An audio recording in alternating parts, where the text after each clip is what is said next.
You've been lied to about what it means to release stress and worry. They told you it happens when life finally slows down, when the bills are paid, the body feels good, and everyone around you is happy. But if that were true, why do even calm moments still feel heavy? Why does your mind race when the world is quiet? Why do you carry worries no one else can see?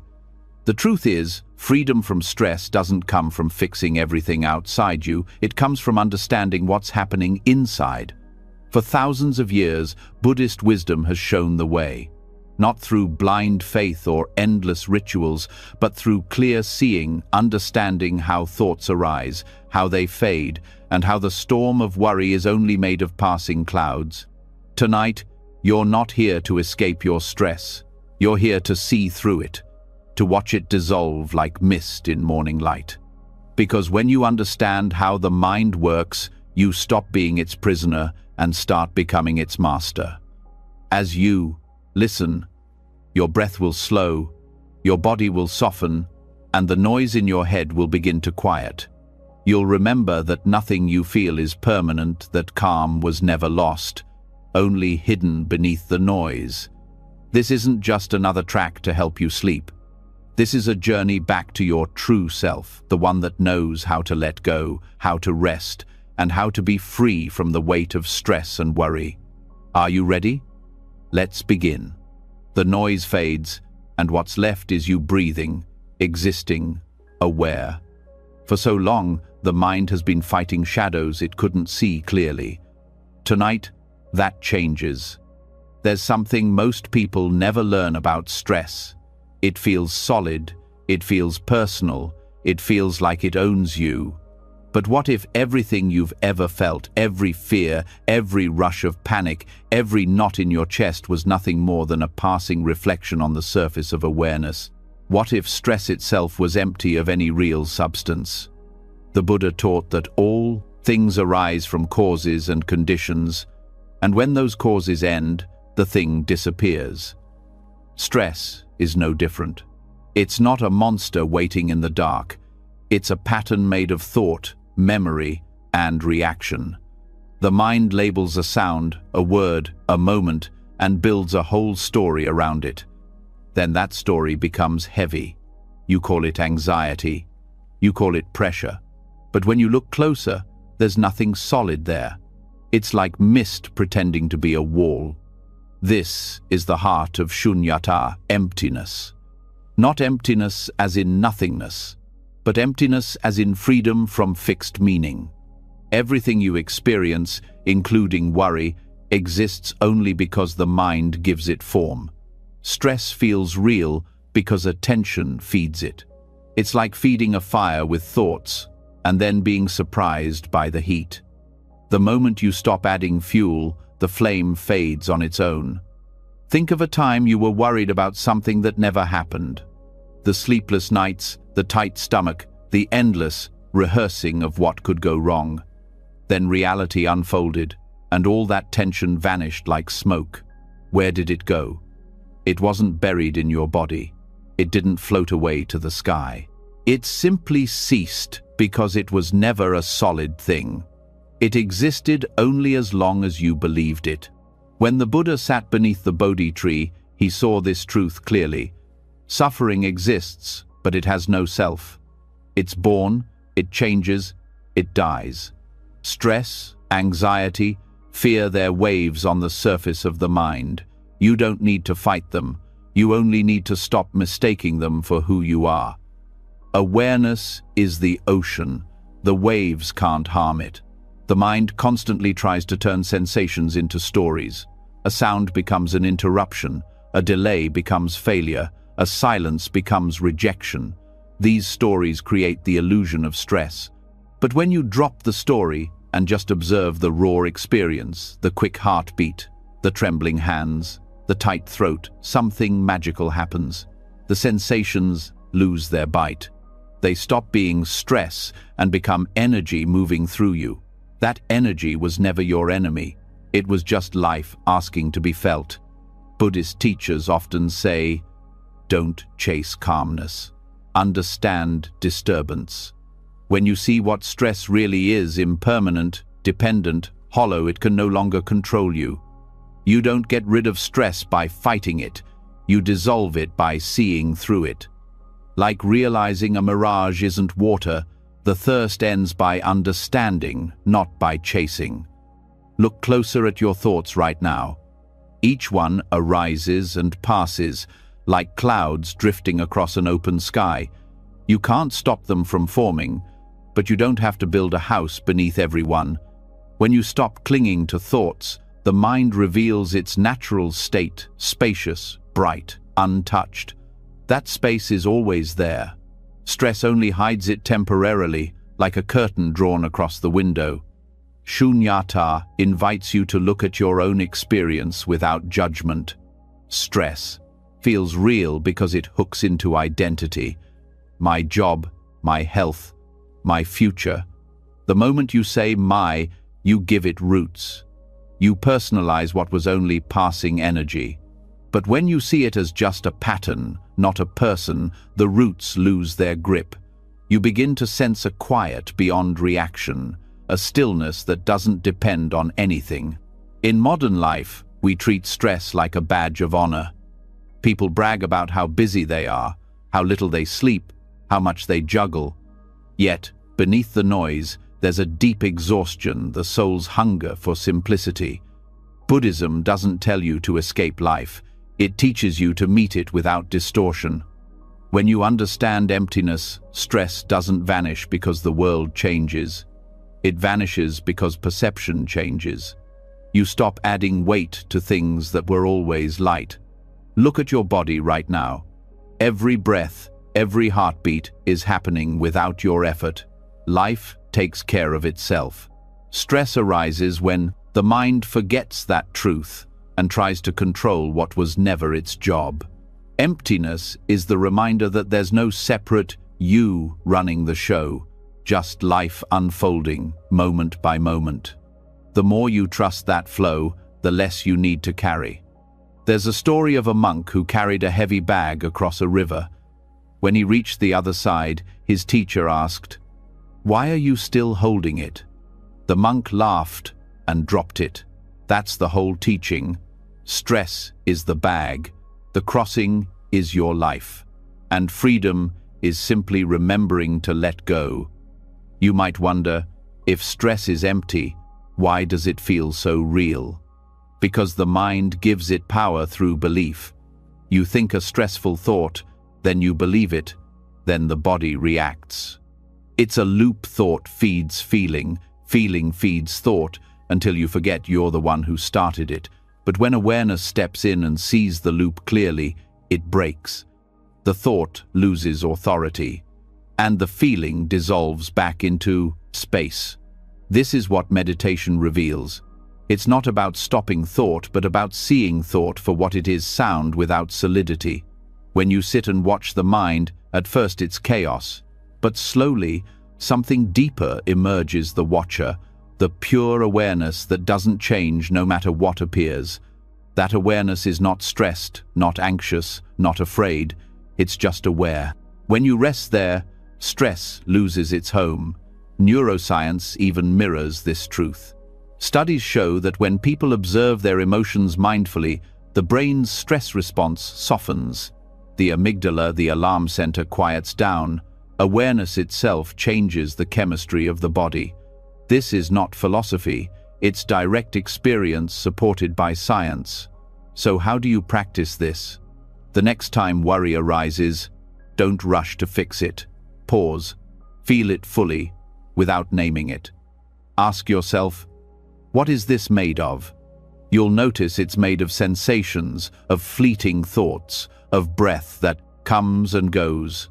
None of it stays. None of it defines you. Keep looking until you see through the shape of the worry, like seeing through glass. Once you see it's empty, it can't trap you. In that seeing, a quiet joy appears. Not the loud happiness of success or excitement, but a soft peace born from understanding. You realize you don't need to control the mind to be free. You only need to see its nature. Thoughts will still come, but they'll lose their gravity. They'll float, and you'll float with them, untethered. Buddhist monks often say, "Form is emptiness, emptiness is form." It means nothing you experience is separate from the space that holds it. Stress is form, it arises, has texture, sensation, but its essence is emptiness. You can't find a permanent core in it. It's not solid. Knowing this doesn't make you indifferent. It makes you compassionate, patient, wise. You start to treat your own mind like a child having a nightmare with tenderness, not fear. In daily life, this understanding becomes a shield. When someone criticizes you, you see their words as sound vibrations through air, not personal attacks. When plans collapse, you see it as shifting conditions, not failure. The world doesn't stop being unpredictable, but you stop being shaken by it. That's the power of emptiness. It's not cold detachment. It's the warmth of freedom. You begin to notice that the mind loves to fill space. It can't stand silence, so it creates stories. It says, "You're behind. You're not enough.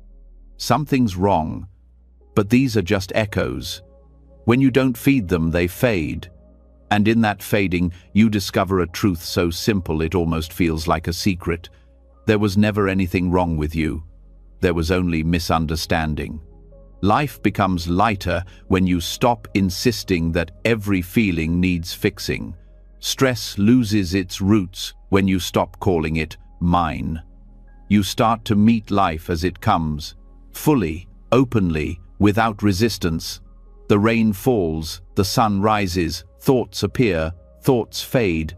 The flow continues, and you are the witness, calm at the center. In the stillness of awareness, even strong emotions become gentle. Fear becomes a vibration. Anger becomes warmth in the chest. Sadness becomes tenderness. When you stop turning them into enemies, they reveal their hidden wisdom. Every emotion points back to life itself, moving, breathing, transforming. This understanding doesn't make you passive. It makes you powerful in a new way. You act without panic. You speak without haste. You live without the tightness of control. When you see through the illusion of stress, action becomes cleaner, lighter, more effective. The mind becomes a servant again, not the master. Shunyata is not about withdrawing from life, it's about meeting it without distortion. Stress and worry distort reality like heat rising off asphalt. They make you see trouble where there's only movement. When the mind cools, the road appears straight again. That clarity is the real peace people spend their lives chasing. It was never far, it was just buried under illusion. This teaching also reveals compassion for others. When you see how your own stress is empty, you understand others' suffering too. You stop blaming. You stop resenting. You see that everyone is trapped by their own mirages, believing thoughts that aren't true. This understanding softens the heart. You become gentle not because you're weak, but because you see clearly. To live with this awareness is to walk through the world, light-footed. You still feel, still care, but nothing sticks. Like writing on water, everything passes as soon as it's formed. That's the freedom of emptiness, life fully lived, yet unburdened. Even in moments of pressure, you'll sense a deeper stillness underneath. The phone rings, the deadline looms, the world pulls, but awareness stays unmoved. It's like hearing thunder without fear of the storm. The sound is there, but it doesn't shake the ground beneath you. When you understand this, sleep comes easily. The body knows it's safe. The mind stops fighting itself. You rest not because everything is perfect, but because you finally see that nothing needs to be. This is the heart of the path, not to escape stress, but to awaken to its emptiness. When you see that clearly, even the heaviest worry loses its power. What remains is pure awareness, spacious, silent, free. And in that silence, a new kind of strength appears, the strength of ease. So as you lie here, breathing slowly, remember this: the thoughts in your mind are clouds. The awareness watching them is the sky.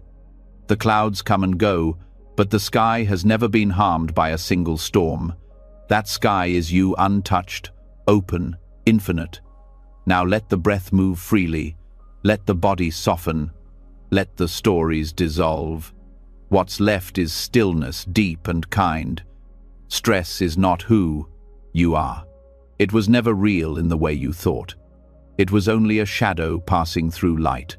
And tonight, that light, your awareness, is shining brighter than ever. Rest in that space. There's nothing to fix, nothing to fear, nothing to hold. Just the quiet truth unfolding in every breath.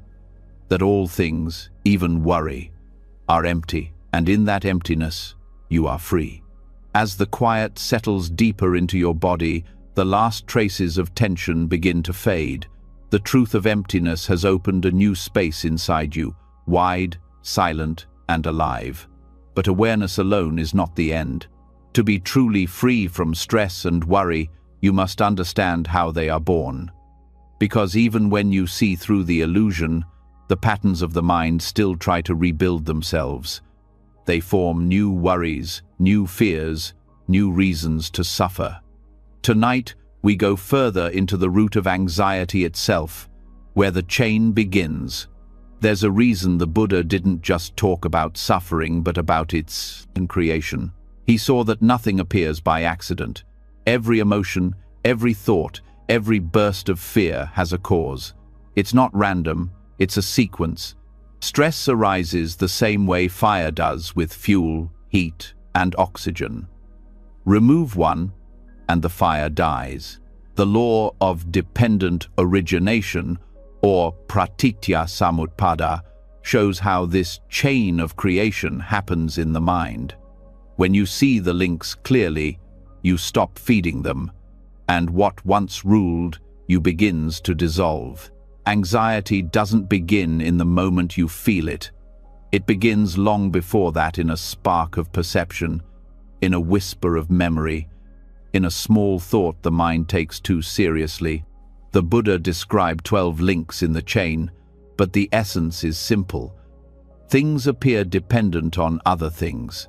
Stress isn't born from life itself. It's born from the mind's reaction to life. When a sound, a word, or a glance touches the senses, the mind interprets it. That interpretation creates a story. The story births emotion. The emotion creates craving or resistance. And from that, suffering unfolds. It begins with not knowing, avidya, ignorance. Not ignorance as in lack of education, but the forgetting of truth. You forget that thoughts are thoughts and take them as reality. You forget that emotions are visitors, not owners. In that forgetting, the illusion begins. The mind builds a self, a me, who must protect, control, and survive.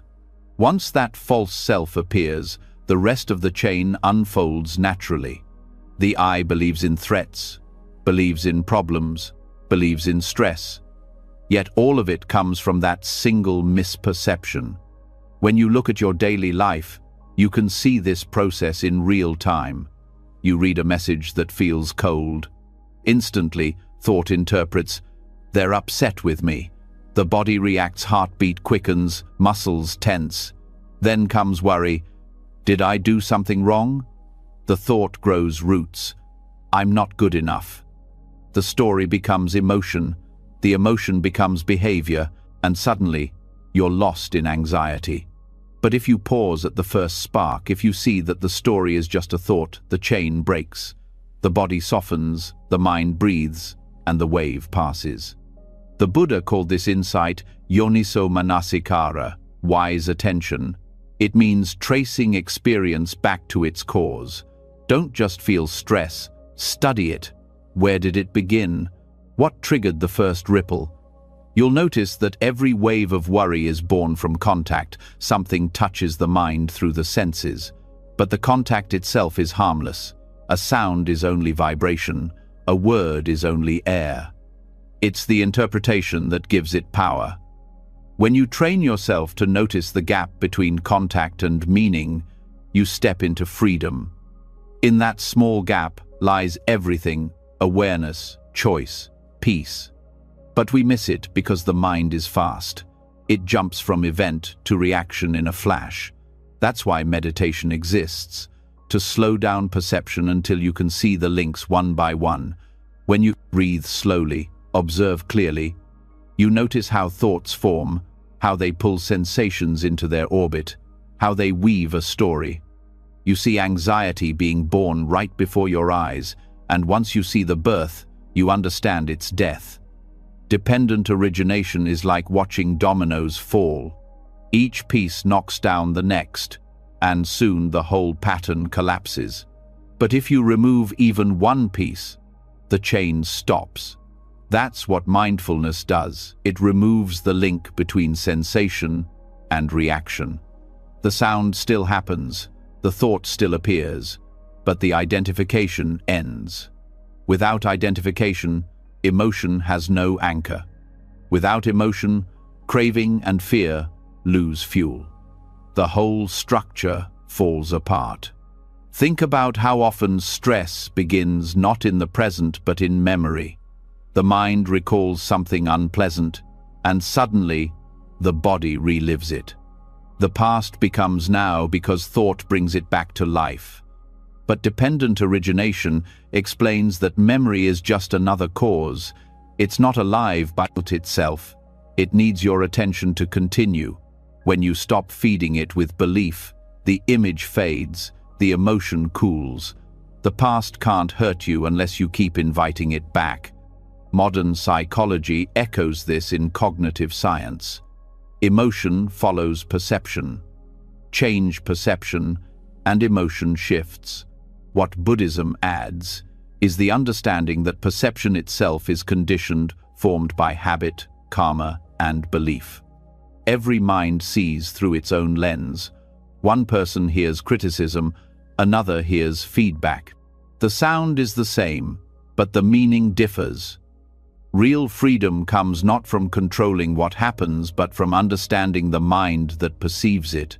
When you see that causes are empty too, that even they depend on other causes, something profound happens. You realize there is no single villain to defeat, no single thought to erase. Everything is a web, and in that web, every strand affects another. Worry is just the echo of misunderstanding bouncing through that web. Cut one thread of belief, and the echo stops. In practice, this means paying attention to small beginnings. Most people try to fix anxiety when it's already burning, when the body is tense and the heart races. But by then, the chain has gone far. True wisdom acts earlier. It watches the first signs, the tightening in the chest, the slight unease, the restless thought, and responds with awareness, not judgment. That single act changes everything. You don't need to stop the storm. You only need to notice the wind before it grows. The Buddha compared the process to planting seeds. Every thought, every reaction, every intention is a seed. Some grow into peace, others into stress. But the ground they grow in is the same, the mind. If you keep planting fear, the field becomes dense with weeds.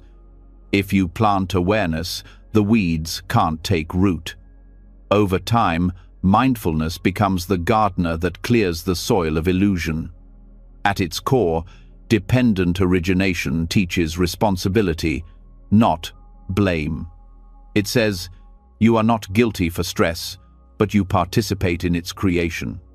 The world doesn't inject anxiety into you. Your mind constructs it in relationship with what happens. This is empowering, because what's made can be unmade.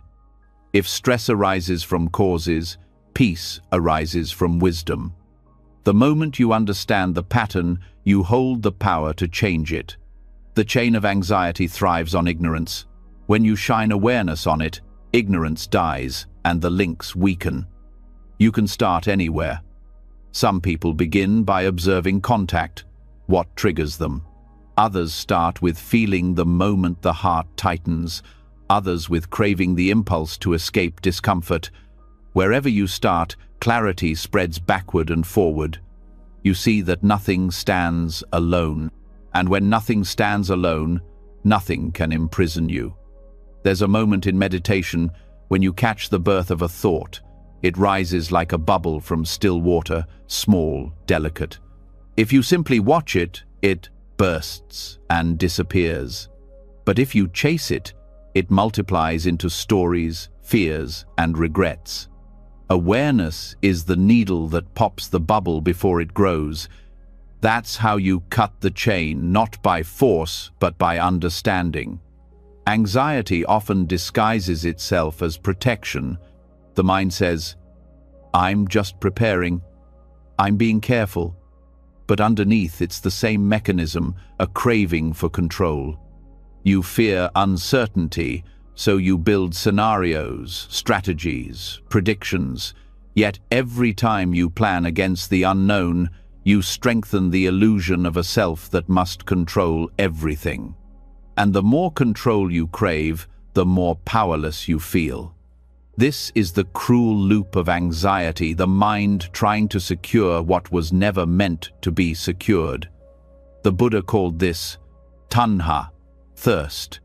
It's the craving that arises after feeling the urge to hold or push away. When you feel something pleasant, you want more. When you feel something painful, you want it gone. Either way, you're caught. But if you observe the feeling without grasping or resisting, the thirst fades. The link breaks, and suffering ends naturally. This is not suppression, it's wisdom. It's seeing that clinging to comfort or escape only feeds the cycle. You can test this in simple ways. When stress arises, notice how quickly the mind says, "I shouldn't feel this." That thought is the second layer of suffering. The first arrow is discomfort, the second arrow is resistance. When you drop resistance, the pain softens immediately. The experience remains, but without the burden of, "I don't want this." You begin to live with openness instead of battle. Over time, this understanding reshapes the nervous system itself. Modern studies show that when you respond to stress with acceptance rather than resistance, your body releases fewer stress hormones. The breath deepens, the heart rate steadies, and the brain rewires toward calm. Awareness literally changes biology. The Buddha saw this centuries before science confirmed it, that liberation begins not with belief, but with observation. Another key link in the chain is upadana, clinging. Once craving arises, the mind holds on. You identify with the emotion, my anxiety, my fear, my stress. But when you say my, you turn a passing feeling into a permanent self. The illusion of ownership keeps the cycle alive. To let go, you must see that emotions belong to nature, not to you. The rain falls, the wind blows, and thoughts arise. None of them belong to anyone. They simply move through experience. As this insight deepens, compassion naturally grows. You stop blaming yourself for feeling anxious. You stop blaming others for triggering you. You see that everyone is caught in their own web of causes and conditions. This understanding creates patience, the kind that says, this too is a process. The same law that gives rise to stress also allows it to end. When causes cease, so does the effect. In daily life, awareness of dependent origination transforms how you respond. When conflict arises, you no longer react blindly. You see the chain forming perception, feeling, reaction, and you pause. You let the process unfold without jumping in. That pause is liberation in disguise. In that single moment, you step out of the cycle of automatic suffering. You start to live deliberately instead of reactively. The more you practice, the earlier you see the causes. You notice how expectations create pressure, how comparing yourself to others breeds insecurity, how wanting things to be different feeds unease. Each insight weakens a link.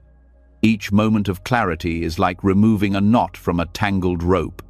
Eventually, the rope unravels, and what was once tight and painful becomes light and free. Understanding dependent origination also reveals the beauty of interconnection. The same principle that creates suffering also creates joy. Just as anxiety arises from causes, so does kindness, love, and peace. When you cultivate generosity, mindfulness, or compassion, you plant causes for serenity. Every small act of awareness is a new seed that changes the landscape of your mind. This is why Buddhism is called the middle path, not because it avoids life, but because it understands balance. Everything depends on everything else. You cannot isolate one part and call it you. When you see that, you stop taking stress personally. You stop thinking, "Why is this happening to me?" and start seeing, "This is how conditions are unfolding." That simple shift turns drama into understanding, chaos into clarity. In truth, the mind itself is a process, not a thing. It's movement, constant and alive. Anxiety is just one of its motions, no more personal than wind passing through a field. When you see it this way, you don't need to escape the mind, you only need to know it. Awareness doesn't destroy thought, it reveals its transparency. The Buddha once said, "When this is, that is. When this ceases, that ceases." These simple words hold the essence of freedom. Stress exists because of its causes, and when the causes end, so does stress. The key is to recognize that no cause is unbreakable. Every chain, no matter how long, has a weakest link. Your task is only to find it through patience, through clarity, through steady awareness. As you rest here, breathing softly, notice how anxiety has no form of its own. It depends on attention. When attention relaxes, the feeling fades. That fading is not failure, it's awakening. It's the proof that what arises by cause can end through understanding. Dependent origination isn't just a teaching, it's the map of your inner world. Every moment, the chain is forming or dissolving. Every breath offers a choice to feed stress or to see through it. The mind can be a prison or a path, depending on what you do with each link. So let this be your quiet practice tonight. See how each sensation connects to the next, how thought becomes feeling, how feeling becomes story, how story becomes burden. Then stop adding fuel. Let the sequence slow until it ends in stillness. That stillness is not empty space, it's the ground of freedom. From ignorance comes confusion, from confusion comes grasping, from grasping comes suffering. But from awareness comes release, from release comes peace, and from peace comes wisdom. This is how the cycle turns. This is how anxiety dies before it begins. Now the mind can rest. The body breathes on its own. The world moves as it always has, but something within you has shifted. You no longer see stress as an enemy or an accident. You see it as a process, one that can end. The chain is clear now, and in its clarity, you find the calm that no condition can shake. You have reached the point where awareness meets truth. Nothing stands alone, and nothing lasts. Anxiety was never yours. It was only a pattern waiting to be seen, and now that you've seen it, it can finally let go. When the chain of causes is seen clearly, the mind begins to rest. Awareness starts to move differently, no longer chasing, no longer reacting. You begin to notice a new kind of quiet, one that doesn't come from the absence of sound, but from the absence of struggle. The noise of thoughts, the constant commentary, the endless need to respond, all of it begins to fade. This is where silence starts to speak, not as an absence, but as a presence. What comes next is not emptiness, but depth, a silence that heals because it understands. True healing doesn't come from adding more noise, more words, or more action. It comes when you stop feeding the storm inside. Most of life's pain is not in what happens, but in how much we react. Every word we throw into an argument, Every thought we repeat in anger, every story we tell ourselves about what's wrong, they all strengthen the noise. Noble silence, or Arya Tunhibhava, is the art of ending that war. It's not just being quiet, it's being still inside. Silence in Buddhism is not a punishment or a retreat from life. It's a way to listen. The world is filled with voices, people's expectations, your own opinions, the endless hum of information. Beneath that, something waits patiently, awareness itself. Noble silence is the doorway to that awareness.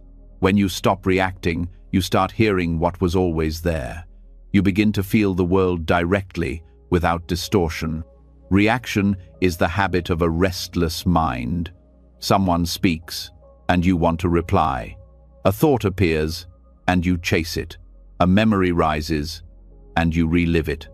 Each reaction pulls you further from the center of stillness. But when you practice silence, you learn to pause. You learn to let experience happen without immediately reaching for defense or approval. In that pause, wisdom grows.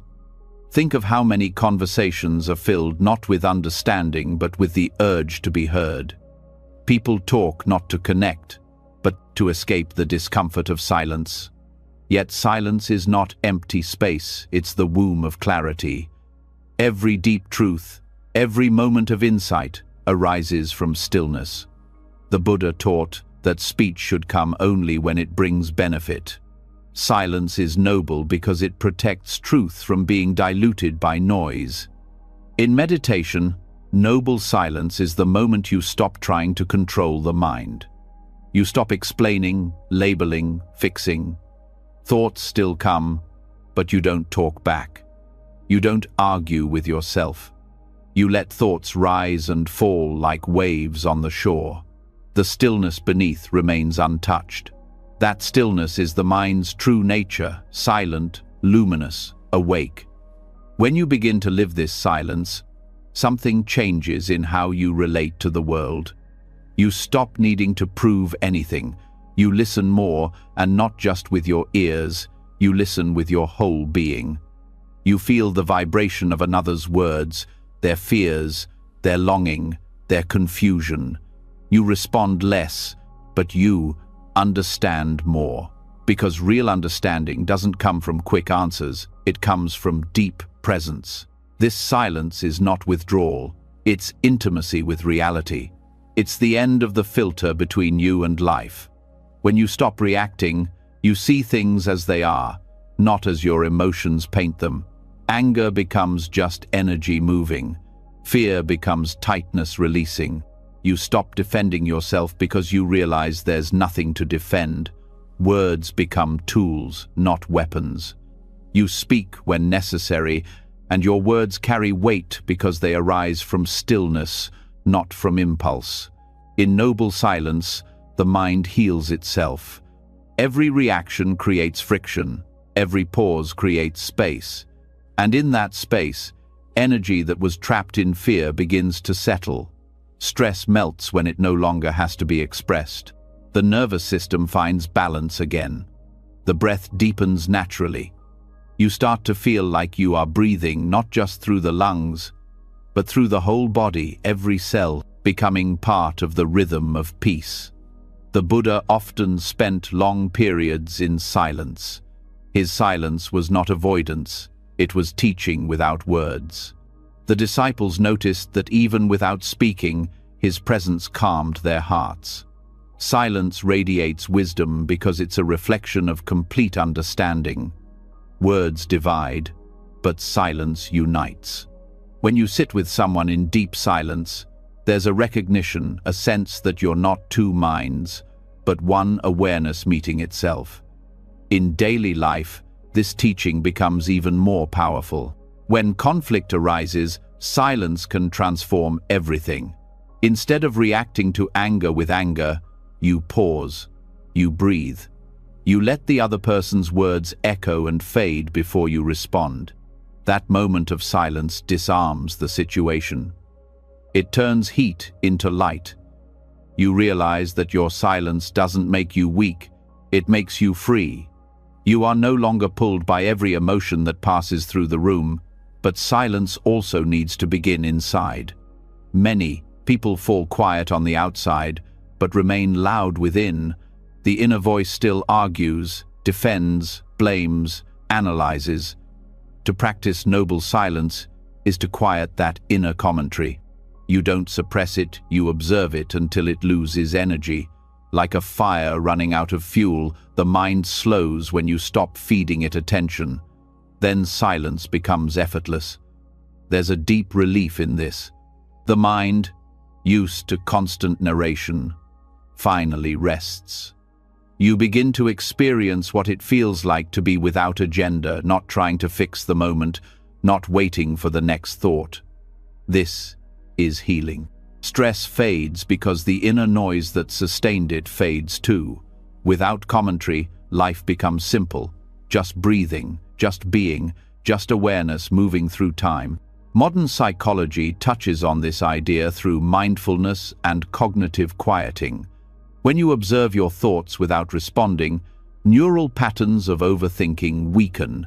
The brain learns that silence is safe. It no longer panics when nothing is happening. In fact, it starts to find pleasure in stillness. This mirrors the Buddhist insight that silence is nourishment for the heart. Silence doesn't mean rejecting sound. It means meeting sound without inner resistance. A car horn, a conversation, a sudden cry, all are part of the same silence when you don't react. The true silence exists underneath noise, not apart from it. When you understand this, you can be silent even in a busy city.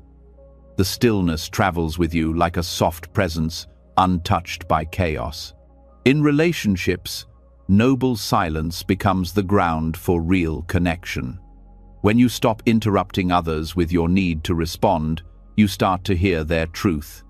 When you listen without the urge to fix, you create safety. People sense when they are being heard beyond words. That's why silence heals. It gives space for what's real to appear. The discipline of silence also purifies speech. You begin to choose words carefully, not from fear, but from awareness. Before you speak, you feel the intention forming. You ask yourself, is this kind? Is this true? Is this necessary? If not, you let it dissolve. Over time, your words gain strength because they come from quiet understanding, not from emotional reaction. The Buddha described speech as an expression of the mind. To purify words, purify silence first. The silence of a calm mind naturally produces wise speech. This is why great teachers say little but change lives. Their silence carries more truth than the loudest argument. Silence also reveals how much of stress is self-created. When you stop reacting, you see how your opinions, judgments, and labels shape your world. You see that many problems exist only because you keep describing them. The moment you stop giving them language, they lose form. They were stories, not reality. Noble silence ends those stories. As you practice this, daily life becomes softer. You stop rushing to fill every pause. You eat in silence. You walk in silence. You breathe in silence. Each moment becomes full instead of empty. The senses sharpen. The mind feels fresh.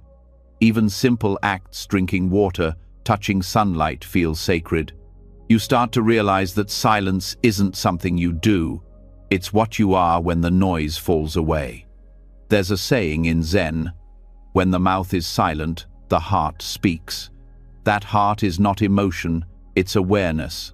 When you stop filling every space with words, that awareness expands naturally. It becomes a quiet joy, subtle but unshakable. You begin to love silence, not as escape but as presence. It becomes your resting place between thoughts, between breaths, between moments. This is also the ground of wisdom. Every insight arises after silence. You can't think your way to understanding. You must quiet enough to let understanding reveal itself. Noble silence is the space in which intuition blossoms. It's how the mind begins to see without strain. The more you practice, the more you trust that wisdom doesn't need noise, it only needs stillness. Sometimes silence feels uncomfortable because it mirrors the mind back to you. You start hearing your own restlessness, your unspoken fears. This is the purification process. The silence isn't empty. It's showing you everything you've been running from. Stay with it. Breathe through the discomfort. Eventually, the noise reveals its own impermanence. Beneath it, you find peace that cannot be disturbed. This silence also extends to reaction in thought. When a difficult emotion arises, anger, jealousy, guilt, you don't fight it. You hold silence inside. You allow the feeling to unfold without commentary. You notice the sensations in the body, the heat, the tension, the movement. You let them pass through without adding words. This inner silence is the highest form of non-reaction. It's how emotions transform into understanding. The Buddha once said that just as a lake becomes clear when untouched, the mind becomes clear when left alone. Every reaction is like stirring the water. Every silence is like letting it settle. When you stop reacting, clarity returns on its own. You don't have to make it happen. In that clarity, the world looks different. You begin to see how much of human suffering comes from noise, from endless arguments, opinions, judgments. Silence cuts through that fog like morning light. It reveals simplicity. You start to realize that nothing needs to be as complicated as the mind makes it. Life is direct, but the commentary adds weight. Remove the commentary, and you're free. Practicing noble silence also means learning to trust pauses. In conversation, you don't rush to fill every gap. In thought, you don't panic when nothing comes. You let space exist. That space is where truth grows. Every meaningful word, every clear decision is born in the pause. Over time, silence becomes your natural state. You carry it everywhere. People may notice that you speak less but feel more grounded. Your presence starts calming others. Silence is contagious, it spreads peace without effort. You become a mirror where others can rest. Noble silence is not the silence of withdrawal or pride. It's the silence of wisdom and love. It says, I understand that nothing needs to be added to this moment. It's the humility of being fully here. It's the awareness that every sound, every word, every action arises from the same still ground. Even in meditation, silence deepens beyond what words can reach. At first, you hear the body, then the breath, then the mind. But as you sink deeper, even thought becomes distant. Awareness stands alone, vast and quiet. In that space, there is no self, no story, no problem, just silence that is alive, breathing, endless. From this silence, you return to the world refreshed. You speak with care, listen with depth, move with grace. Stress cannot survive where there is no reaction. Worry cannot grow where there is no noise to feed it. The mind becomes a lake of still water, reflecting everything but disturbed by nothing. This silence is not a destination, it's a way of being. You don't chase it, you uncover it. It was always there, beneath the thoughts, beneath the reactions, beneath the noise. Every time you stop reacting, you come home to it again. So as you rest now, let the world be what it is. Let the breath move freely. Let the silence grow inside you until it fills the room. You don't need to understand everything. You only need to stop reacting long enough for truth to reveal itself. In this silence, there is no stress, no noise, no self to protect. There is only peace, deep, wordless, complete. The kind of peace that doesn't come from controlling the world, but from no longer needing to. And when you wake from this stillness, you will not be someone who avoids life. You will be someone who moves through it quietly, wisely, unshaken, a living reflection of the noble silence itself. When silence begins to settle in the heart, a new kind of awareness appears, soft, steady, and alive. You start to notice the delicate rhythm of life moving through everything, yet there's still something the mind struggles with, the tension between trying too hard and not trying at all. Even after tasting stillness, a quiet question lingers inside. How do I live in this world without losing my balance? How do I act without forcing, rest without collapsing, care without controlling? This is where the wisdom of the middle way begins to reveal itself. The middle way is not a path of moderation for its own sake. It's a way of seeing that extremes are prisons. When you cling to control, life feels tight, rigid, suffocating. When you fall into chaos, it feels empty, lost, and drifting. Both create stress, because both resist the natural flow of things. The Buddha discovered this truth after years of self-denial and indulgence, realizing that peace doesn't live at the edges, it lives in the balance between them. The human mind loves extremes. It believes safety is in control and relief is in surrender. But control breeds tension, and surrender without wisdom breeds confusion. The middle way is the art of balancing both, to move with intention but without obsession, to care deeply but without attachment, to live fully but without clinging. This balance dissolves the kind of stress that comes from always pushing or always giving up. Perfectionism is one side of the chain. It comes from fear, the fear of being wrong, of being judged, of losing worth. The mind says, if I do everything right, I'll finally feel safe. But that safety never arrives. The more you control, the more fragile you feel.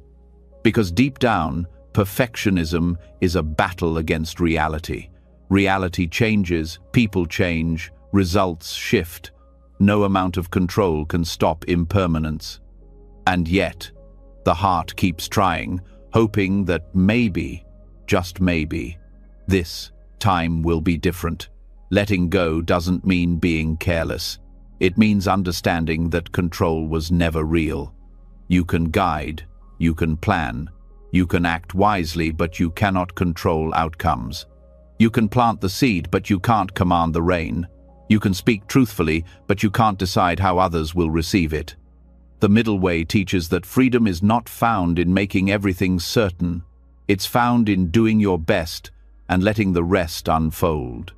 There's a deep peace that comes from this understanding. When you release the burden of control, energy returns to the present moment. You start noticing life as it is, not as you want it to be. You start feeling gratitude for small things again, a breath that moves easily, a task completed without rush, a pause between words. Effort and ease stop being opposites. They become partners. To walk the middle way, you must first see how the mind swings between extremes. One day, it's driven planning, fixing, correcting. The next day, it's exhausted, procrastinating, avoiding, escaping. This pendulum of effort and avoidance creates inner turbulence. The Buddha called this the cycle of craving and aversion. Craving says, I must make it happen. Aversion says, I want to disappear. The middle way says, I will act wisely and rest when it's time. When you begin to apply this in daily life, even simple actions change. Working becomes meditation. Resting becomes rejuvenation, not guilt. You begin to act without pushing against yourself. It's like the breath, it expands and contracts naturally. You don't need to force it to happen. You only need to let it follow its rhythm. The same applies to effort. You apply it where needed and release it when the moment passes. Modern stress often comes from confusing discipline with control. True discipline is alive, it adapts. Control is rigid, it breaks. A disciplined mind acts from clarity, not fear. It knows when to move and when to pause. That's why the middle way is not weakness, it's intelligence. It's the wisdom that sees that forcing life only creates resistance, while abandoning effort creates decay. Balance is not static, it's the constant dance between both sides. This path also frees you from comparison. When you live at the extremes, you measure yourself against others constantly. You feel behind, less than, or superior. But balance has no competition. It asks only that you live in alignment with your own rhythm. You start to realize that perfection is not in flawless results, but in harmony when body, mind, and action move as one. The middle way also transforms how you handle emotions. Control tries to suppress them. Chaos drowns in them. Balance allows them to flow. When anger arises, you neither act it out nor bury it. You breathe, you feel, and you let it pass. The emotion becomes a wave, not a trap. This is how peace begins to live inside, even while the world remains uncertain. In the teachings, the Buddha described the middle way as the path that leads to wisdom, not through theories, but through experience. It's how he overcame the suffering that came from both indulgence and deprivation. You can see this principle everywhere in nature, in breath, in seasons. The tree bends with the wind. If it refuses, it breaks. The river moves around rocks. If it fought them, it would cease to flow. Every living thing follows the law of balance, except the human mind, which keeps trying to control the river. So how do you find this balance in your life? Start by observing the tension between doing and being. Notice when you're forcing outcomes, when the shoulders tighten, when the breath becomes shallow, when the mind races to fix everything. Then pause. Ask yourself, what if I didn't control this moment? What if I just met it with presence? That question alone can dissolve half of your stress. Because what you're really craving isn't control, it's peace. The next step is understanding surrender correctly. Many mistake surrender for weakness or apathy, but in truth, surrender is the highest form of strength. It's choosing to let life move through you instead of resisting it. It's knowing that doing your best is enough. It's releasing attachment to results, not effort itself. When you surrender like this, you act with clarity, not with desperation. You become an instrument of harmony, not of struggle. Think of moments when you acted from calm understanding instead of panic. You still worked, spoke, and decided, but the energy was different. There was grace in it. That's the middle way in action. It's when your effort is guided by awareness, not driven by fear. You can feel the difference in your body. One contracts, the other expands. The Buddha compared the practice of balance to tuning a musical instrument. If the string is too tight, it breaks. If it's too loose, it makes no sound. Only when it's tuned just right does it produce music. Your mind works the same way. Too much control creates strain. Too much passivity leads to dullness. But when effort and surrender meet, life plays in harmony. This principle applies even in relationships. Control tries to shape people into your expectations. Chaos avoids intimacy altogether. The middle way loves with wisdom. It listens, understands, and gives space for others to be as they are. You learn to guide without forcing, to care without clinging, and in that space, real connection grows. Perfectionism often hides the fear of losing love. The mind says, if I'm flawless, no one will reject me. But the middle way teaches that love doesn't come from performance, it comes from presence. The more you let go of proving yourself, the more authentic your relationships become. People feel safer around you because your peace doesn't depend on their approval. Even in spiritual practice, extremes can trap you. Some people force meditation as if trying to conquer the mind. Others drift into laziness, waiting for peace to appear without effort. The Buddha warned against both. Real practice happens in the middle, steady, gentle, consistent. You show up each day not to achieve enlightenment, but to meet the mind where it is. You learn to trust the process, not the timeline. As awareness matures, you start noticing that the same balance applies to thought itself. Control tries to stop thinking. Chaos lets thoughts run wild. Balance observes them without judgment. You neither chase nor reject them. You see that thoughts are just movements of energy. When you stop fighting them, they pass. That's the power of the middle. It allows everything to move through without leaving residue. This understanding also changes how you pursue goals. The world teaches you to push harder, to grind endlessly, to define worth by achievement. But the middle way teaches alignment instead of struggle. It asks, what if you worked with life, not against it? What if success came from harmony, not exhaustion? When you act from balance, creativity flows naturally. You're more efficient because you're not wasting energy on resistance. Modern neuroscience supports this too. When the mind relaxes but stays alert, it enters a state called flow. It's when musicians lose themselves in music, athletes in motion, writers in words. In that state, there's effort without effort, awareness guiding action. This is the modern reflection of the middle way. It's not mystical, it's natural. It's how the brain functions best when freed from stress. The deeper you walk this path, the more you realize that balance is not something to achieve, it's something to remember. You were born balanced. Watch a child play full of energy, yet unburdened by perfection. They fall, laugh, and continue. The mind later forgets this wisdom, burdened by fear and expectation. The middle way is simply the art of remembering what you once knew how to move with life, not against it. This way of being also transforms how you face uncertainty. Control fears the unknown, chaos hides from it.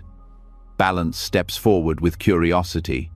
It trusts that not knowing is not danger, it's possibility. When you stop demanding certainty, life opens. You stop rehearsing disasters in your head. You start responding to reality as it unfolds, instead of reacting to what you imagine. That's when anxiety loses its power. To live this way doesn't mean life becomes perfect.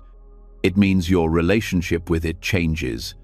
You stop swinging between overdoing and giving up. You stop chasing happiness and start embodying contentment. The middle way brings the kind of strength that looks effortless from the outside because it flows from understanding, not from struggle. This balance is also reflected in nature's rhythm, the balance between day and night, work and rest, giving and receiving. When humans move against this rhythm, stress increases. When we align with it, harmony returns. Even your breath is teaching this. Inhale effort, exhale surrender. Each cycle is a lesson in balance, repeated thousands of times a day. In every moment of stress, the path back to peace is the same. Notice which extreme has taken hold. Are you forcing or are you avoiding? Then take one step toward the center. That single movement can change everything. Because the middle way is not a destination far away, it's one breath away, one mindful choice away. Over time, balance becomes instinctive. You stop looking for formulas and start listening to life itself. You begin to sense when to act and when to rest, when to speak and when to stay silent, when to hold on and when to release. That sensitivity is the wisdom of the middle way. It makes you gentle without being weak, strong without being harsh. Stress cannot survive in this state because stress is born from friction, from resisting the natural flow. When effort and surrender move together, friction disappears. You still work, still feel, still live fully, but without heaviness. The body feels lighter, the mind clearer, the heart calmer. You discover that balance is not about controlling life, but being in tune with it. The Buddha described this harmony as the end of extremes, the point where the path of liberation begins. To live it is to walk the line between heaven and earth, engaged, awake, and free. You become like the tree that bends but never breaks, like the river that flows but never resists. So, as you rest now, let this teaching settle in your breath. Let it move quietly through your body like water finding its level. You don't have to fight for balance. It's already within you.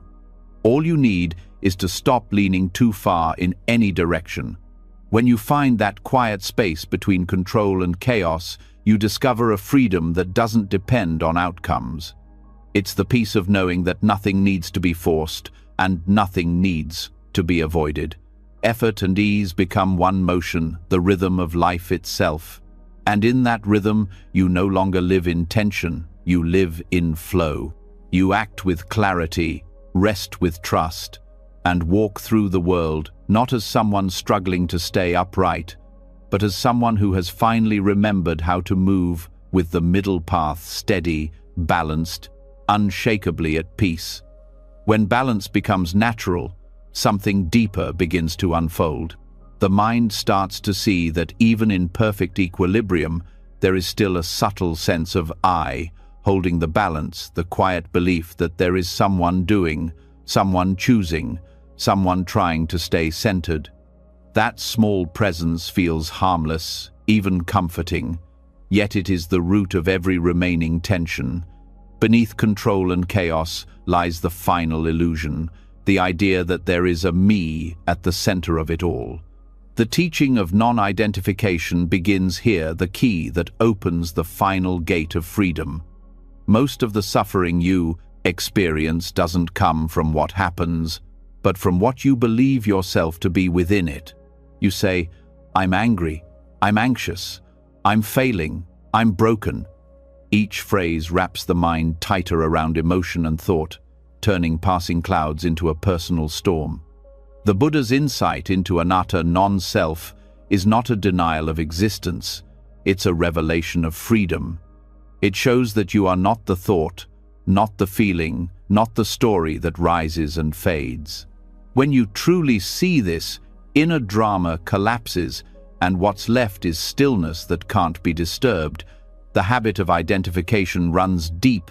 From childhood, you were taught to name everything as mine, my body, my name, my emotions, my achievements. But if you look closely, none of these things stay. The body changes every moment. The mind changes even faster. The me you were 10 years ago doesn't exist now, yet you keep holding on to a picture of yourself as fixed, solid, continuous. That illusion creates fear, because anything that threatens the image feels like death. The truth is simpler. There is no permanent owner inside. There are experiences, yes, but no one who owns them. When anger rises, you say, I am angry. But look at the process carefully. The anger arises by itself. You don't choose it. It grows, burns, and fades on its own. When it's gone, where is the I who owned it? The body remains, awareness remains, but the emotion passes. The phrase, "This is not me, not mine," is not a rejection, it's recognition. It's seeing things as they truly are, events in awareness, not personal possessions. To understand this deeply, start observing thoughts without claiming them. When a thought appears, notice how quickly the mind says, I thought that. Yet the thought appeared before you noticed it. It wasn't yours. It was a movement in consciousness, like a breeze moving through the trees. You don't say, my wind is blowing. You just feel it. The same applies to thoughts. They happen. You witness. That witnessing, silent, unshaken, is closer to your true nature than any thought about yourself. This realization doesn't make you detached in a cold way. It makes you free in a compassionate way. When you stop taking emotions personally, you stop fighting them. Sadness can be there, anger can be there, but they are no longer marks of failure. They are simply waves passing through awareness. You start to meet each emotion with kindness, because you no longer confuse feeling pain with being pain. Non-identification doesn't mean denial. You still experience life fully: laughter, grief, joy, loss, but without clinging to the sense of mine. You still act, speak, love, create, but there's space inside those actions. There's no longer the tightness of I must win, I must protect, I must prove. You act because action is natural, not because it defines who you are. This shift is the quiet liberation the Buddha pointed to: freedom in the midst of ordinary life. Consider how stress begins. Something happens, a thought appears, and then the mind says, "This affects me." The identification turns experience into ownership. The event becomes personal, and pain follows. But when you meet experience with awareness instead of identification, the link breaks. You see that the event is simply happening in consciousness, not to an owner. You can respond wisely without getting entangled. This insight can be applied even to the body. The body is often the strongest point of identification. You call it me. But look closer. The body changes without your permission: breath, heartbeat, digestion, aging, healing. It follows its own laws. If you were the body, you would control every process, but you don't. The body belongs to nature, not to you. When this is seen, fear of death begins to fade. Death is not the end of a person, it's the continuation of natural change. The body returns to earth, awareness remains timeless. When you live identified with the body or the mind, you're always under threat. Illness, aging, rejection all become attacks on the self. But when you see that there is no fixed self, these experiences lose their sting. Pain can still appear, but suffering, the mental resistance, weakens. The Buddha called this freedom from I-making and mine-making. It's the end of carrying the world on your shoulders. The practical way to cultivate this is through deep mindfulness. Watch how the mind creates identity moment by moment. A thought appears. I'm tired. Pause. Who is tired? The body feels fatigue. The mind notices it, but is there truly a me that owns the tiredness? When you look directly, the ownership dissolves. The experience remains, but without the label. It's just tiredness moving through awareness.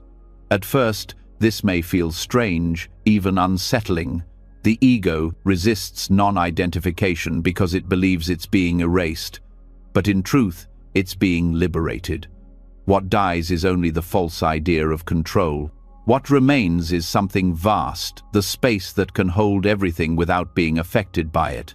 This is what the Buddha meant when he said, "In seeing, only seeing. In hearing, only hearing." Life happens through you, not to you.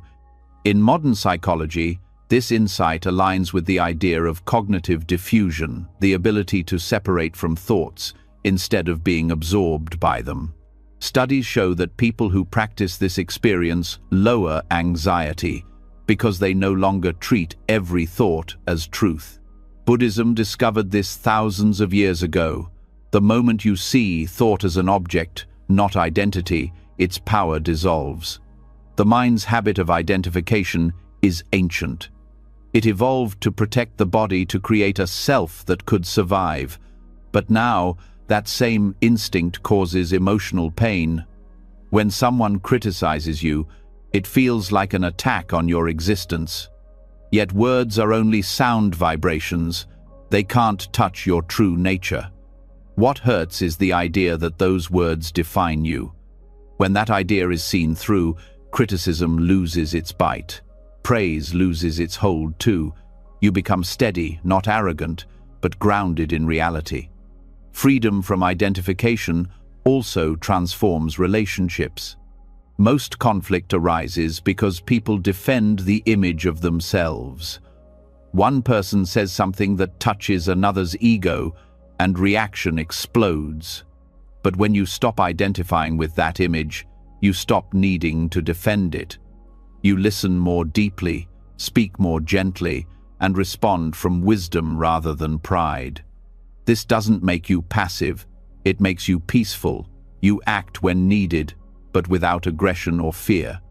In spiritual practice, this insight deepens meditation.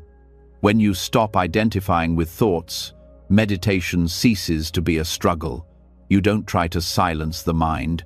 You let it move as it wants, knowing it's not you. Thoughts pass, sensations shift, awareness remains. Over time, this distinction becomes clear. Awareness is constant. Everything else changes. You realize that your true nature is the witnessing itself, not what's witnessed. The Buddha described this as the difference between the flame and the fuel. The self is the fuel that keeps the fire of suffering burning. When you stop feeding identity into every thought, the flame fades. Awareness doesn't burn out. It shines clearer than ever. It's pure consciousness, open, luminous, free from grasping. Even pain becomes different under this understanding. When physical or emotional discomfort arises, instead of saying, "I am in pain," say, "Pain is present." This small shift changes everything. You no longer collapse into suffering, you witness it. The body might hurt, but the mind remains at peace. This is not denial, it's clarity. You acknowledge the reality of pain without losing your freedom to see beyond it. Non-identification also frees creativity. When the self loosens, expression flows. You're no longer trapped by fear of judgment or need for perfection. You create because it's natural to express, not because you want to prove something. This freedom brings freshness to everything you do. Work, art, relationships, even simple acts like cooking or walking. You become a channel for life, not the author of it. In everyday stress, you can practice this by noticing when I appears in thought. I'm so stressed, I can't handle this. I'm not good enough. When those thoughts come, gently question them. Who is the I that can't handle this? Where is it located? In the body? In thought? Can you find it? The more you look, the more it dissolves. You find sensations, ideas, memories, but no fixed self. Seeing this again and again weakens the illusion. This insight is also the root of compassion. When the walls of self loosen, you start feeling the world's pain as your own, but without drowning in it. You understand that others act out of their own conditioning, just as you do. Forgiveness becomes natural. You see anger in others as the same energy that once burned in you. You stop judging because you see that no one is truly in control of their conditioning. Everyone is learning, everyone is unfolding. The phrase, "not me, not mine," doesn't remove love, it purifies it. Love without ownership is the highest form of connection. When you love without needing to possess, you allow others to be free. When you help without expecting gratitude, your actions become pure. This is the compassion of the awakened heart, love without me and you, just love flowing through awareness. This freedom also changes how you experience success and failure. When you identify with achievements, success inflates the ego and failure crushes it. But when you see both as passing experiences, neither defines you. You still strive, still act, but with lightness. Winning or losing doesn't disturb your peace, because you know the self that craves approval was never real. In daily mindfulness, you can bring this teaching to every action. Eating, walking, working, all become opportunities to notice the absence of ownership. When the mind says, "I am doing this," look closer. Action happens through intention, through body and mind. But can you find a doer separate from the doing? When this insight dawns, life becomes spontaneous. The effort to control disappears, replaced by effortless responsiveness. This is also the beginning of true humility. When you no longer identify with knowledge or virtue, you stop needing to be superior. You can learn from anyone. You can admit mistakes easily, because mistakes no longer threaten identity. That's why awakened beings seem both powerful and humble. They act with complete freedom, but carry no pride. Even in silence, the insight of non-identification deepens. The quiet mind becomes a mirror, reflecting everything without clinging to reflection. Thoughts, sensations, sounds all arise, all pass. The mirror doesn't choose or reject, it simply reflects. That's awareness. You are that mirror, not the images passing across it. When identification dissolves completely, what remains is simplicity. You still live, still feel, still act, but the burden of I is gone. Life flows effortlessly, like water following gravity. Stress loses its foundation, because stress was always tied to ownership. Without my pain, my problem, my story, there's only experience, fresh, free, alive. The Buddha once said, "In the seen, there is only the seen. In the heard, only the heard." He was pointing to this direct experience awareness before identity. To live from this place is to live beyond fear. Death, loss, and change no longer terrify, because there's no fixed self to lose. Life becomes a continuous unfolding, like waves arising and fading on the surface of an endless ocean. So as you rest now, let these words settle softly. Notice how thoughts appear, how sensations move, how awareness simply observes. Let each thought whisper and pass without grabbing it. You don't need to push anything away or hold anything close. Just see that everything is moving through you, but none of it is you. This is not detachment, it's awakening. It's the moment when you finally realize that you were never the voice in your head, never the roles you played, never the pain you carried. You are the space in which it all appeared, untouched, limitless, aware. And when you know this, not just in thought but in your bones, life stops being a performance and becomes a meditation. Every step, every breath, every moment becomes light. Nothing owns you, and you own nothing. There is only awareness resting in itself, free, open, silent. This is not me, this is not mine. Say it, softly within, not as rejection, but as truth. Each time you see through identification, the world becomes lighter. You begin to live as awareness itself, the one that was always here, watching the waves rise and fall, never drowning, never clinging, forever free. When identification falls away, the mind becomes light. Thoughts still come, feelings still rise, but they no longer stick. There's a quiet spaciousness that holds everything, and yet, even in that freedom, life continues to touch you. Pain still visits, loss still occurs, the body still feels, the heart still moves. Freedom does not mean you stop experiencing life. It means you stop turning pain into endless suffering. This is where the teaching of the second arrow begins, a truth so subtle that most people miss it their whole lives. The Buddha once described it this way: when struck by an arrow, the body feels pain. But most people do not stop there. They shoot themselves with a second arrow, the arrow of resistance. The first arrow is inevitable. It belongs to the nature of life.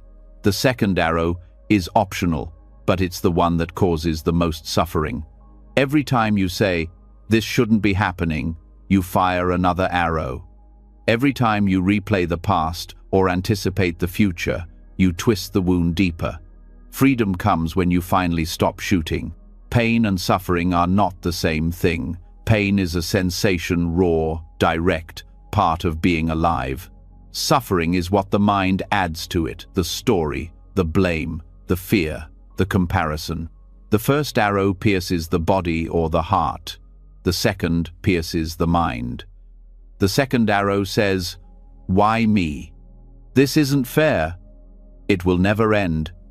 It's the voice of resistance trying to make the world fit its expectations. And yet, no thought has ever changed what has already happened. The struggle only multiplies what you feel. To understand this deeply, begin by seeing how often you resist what is. The traffic jam, the rude comment, the pain in your back, the memory of loss each time you push against the moment, tension appears. The body tightens, the breath shortens, the mind hardens. That tension is the second arrow. Awareness doesn't ask you to like pain, it asks you to stop adding to it, to let the first arrow be what it is, without creating another. Most people live their whole lives firing arrows at shadows, arguing with reality, trying to control what cannot be controlled. But pain is not the enemy. The Buddha never promised a life without discomfort. He offered the path to peace within it. When you meet pain with awareness, you discover that it can exist without destroying your peace.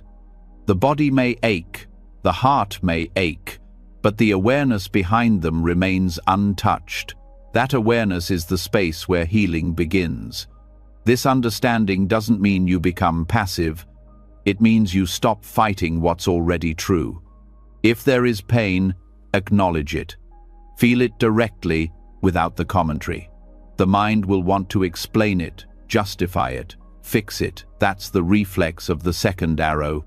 But if you stay with the raw experience, the pressure, the heat, the vibration, you'll notice something surprising. Sensations move, they rise, peak, and pass. It's only the thought that says, "I can't bear this," that makes them stay. Every emotion, every discomfort follows this pattern. It arises, it lives, it fades. The problem is not the feeling itself, but our unwillingness to let it complete its natural cycle. We interrupt it with resistance, which traps it in the mind. The second arrow freezes what was meant to flow. Awareness, on the other hand, melts the freeze.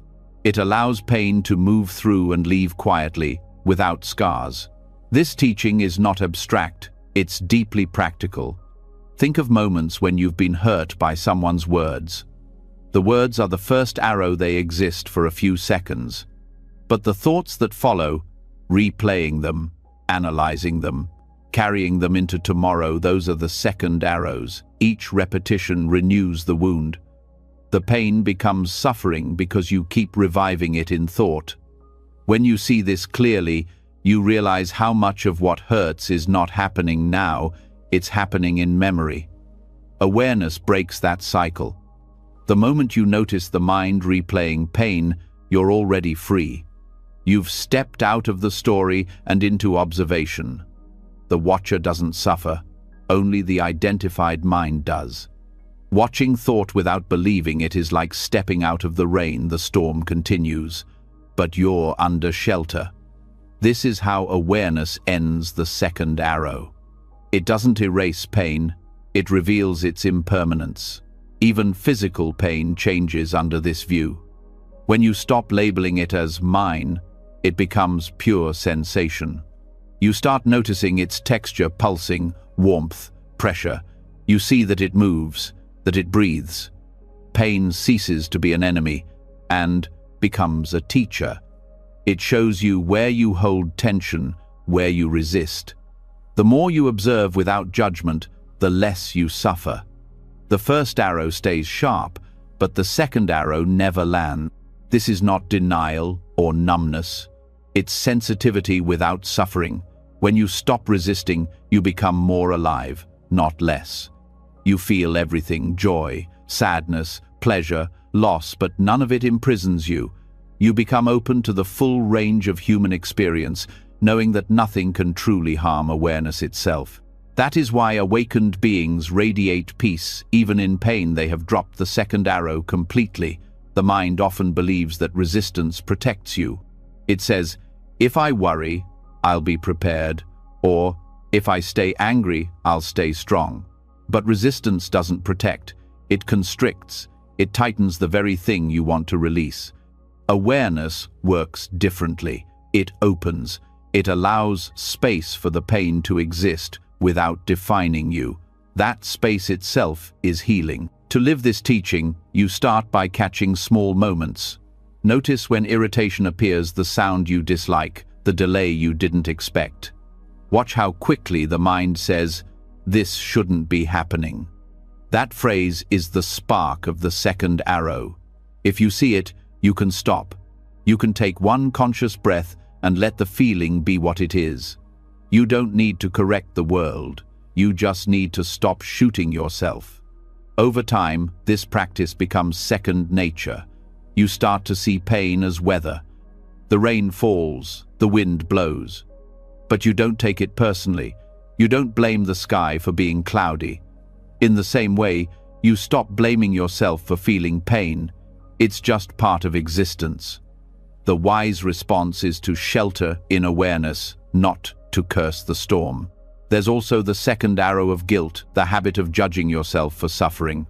You feel pain, then add, "I shouldn't feel this way." That judgment is another layer of resistance. It's the mind's way of avoiding vulnerability. But healing begins when you allow yourself to feel without adding shame. The moment you permit your own humanity, compassion enters. The heart softens, and pain loses its poison. In relationships, this understanding brings peace. When someone you love disappoints you, the hurt is natural, it's the first arrow. But if you cling to resentment, replaying every word, building cases in your head, that's the second. It doesn't heal you, it traps you. Forgiveness, in the Buddhist sense, is not excusing behavior but ending your own suffering. It's laying down the weapon you aimed at yourself. You forgive not to free others, but to stop wounding your own heart. Even in loss, this insight shines. Grief is real. It's the body and heart responding to change. But the story we tell around loss, "I can't live without them. It will never get better," that's the second arrow. When you allow grief to flow without attaching a story, it moves through you like a tide. It cleanses instead of drowning. This is how awareness transforms sorrow into wisdom. Every second arrow begins with the phrase, "This should not be." The mind wants life to obey its preferences, but awareness knows life doesn't work that way. Things change, pain happens, and nothing stays fixed. When you align with this truth, resistance fades. You stop fighting impermanence and start moving with it. This doesn't make you passive, it makes you intelligent. You act to relieve pain where possible, but you don't create extra suffering over what can't be changed. The Buddha called this freedom the end of dukkha, the cycle of unnecessary pain. Awareness becomes your protection, not control. You can meet any situation, pleasant or unpleasant, with the same inner stability. When joy arises, you enjoy it fully, knowing it will pass. When pain arises, you feel it honestly, knowing it too will pass. You stop clinging to pleasure and fearing discomfort, the two arrows that define most of human life. Science even echoes this wisdom. Studies on mindfulness show that when people experience pain with acceptance rather than resistance, the brain's pain centers activate less intensely. The mind literally feels less pain when it stops adding judgment. The second arrow is measurable, and so is its absence. Acceptance is not weakness, it's neurobiological wisdom. Awareness also reveals that sometimes the second arrow hides inside the first. You may think the pain is physical, but the deeper suffering comes from meaning. A sore body becomes, "I'm getting old." A rejection becomes, "I'm unworthy." The second arrow disguises itself as truth. But when you strip away the meaning, what remains is just sensation, neutral, fleeting, alive. Seeing this breaks the illusion of permanence that suffering depends on. Practicing this awareness in small things strengthens you for bigger ones. When you burn your tongue, when plans fail, when someone ignores you, these are moments to train. You can feel the first arrow and let it go before the second appears. Over time, the mind learns that peace doesn't depend on conditions, it depends on perception. Pain can exist, but suffering doesn't have to. This also changes how you help others. When you see people in pain, you no longer rush to fix them, you sit with them. You hold space without adding your own second arrow of worry or guilt. True compassion doesn't resist another's pain. It witnesses it with tenderness. That presence itself is medicine. In the deepest sense, letting go of the second arrow is about trusting life. Trusting that you can meet each moment as it comes, without control, without fear. It's remembering that awareness itself is never harmed. You've already survived countless arrows, heartbreak, illness, disappointment, and yet awareness is still here, untouched. That realization gives courage. Even death, the ultimate first arrow, loses its terror when you see this clearly. The body feels pain, the heart feels fear, but awareness remains untouched. The second arrow of panic, of clinging, can be released even in that moment.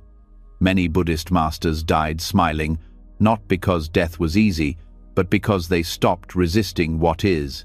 The end of resistance is the end of fear. To live without the second arrow is to live gently. You still feel everything, but you don't carry it. Pain visits, you welcome it and let it leave. Joy visits, you welcome it and let it leave. The heart stays open, the mind stays free. This is the true meaning of equanimity balance, born not from control, but from surrender. You can begin right now. Notice any discomfort in your body or emotion in your heart. Instead of trying to fix it, say quietly, "This is the first arrow." Then look for the second, the thoughts, the judgments, the stories.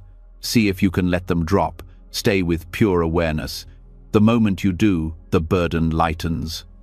In this space, life becomes simple again. Pain, pleasure, loss, gain all flow through like waves across a still sea. The sea doesn't reject the waves, it holds them all. You are that sea. Awareness has always been vast enough to hold every arrow without breaking. The practice is to remember it. So, as you rest now, let the breath carry away resistance. Let the body soften around discomfort. Let thought settle without feeding it. There's nothing to fix, nothing to fear. Pain is part of life. Suffering is not. The first arrow will come and go, but the second arrow is in your hands.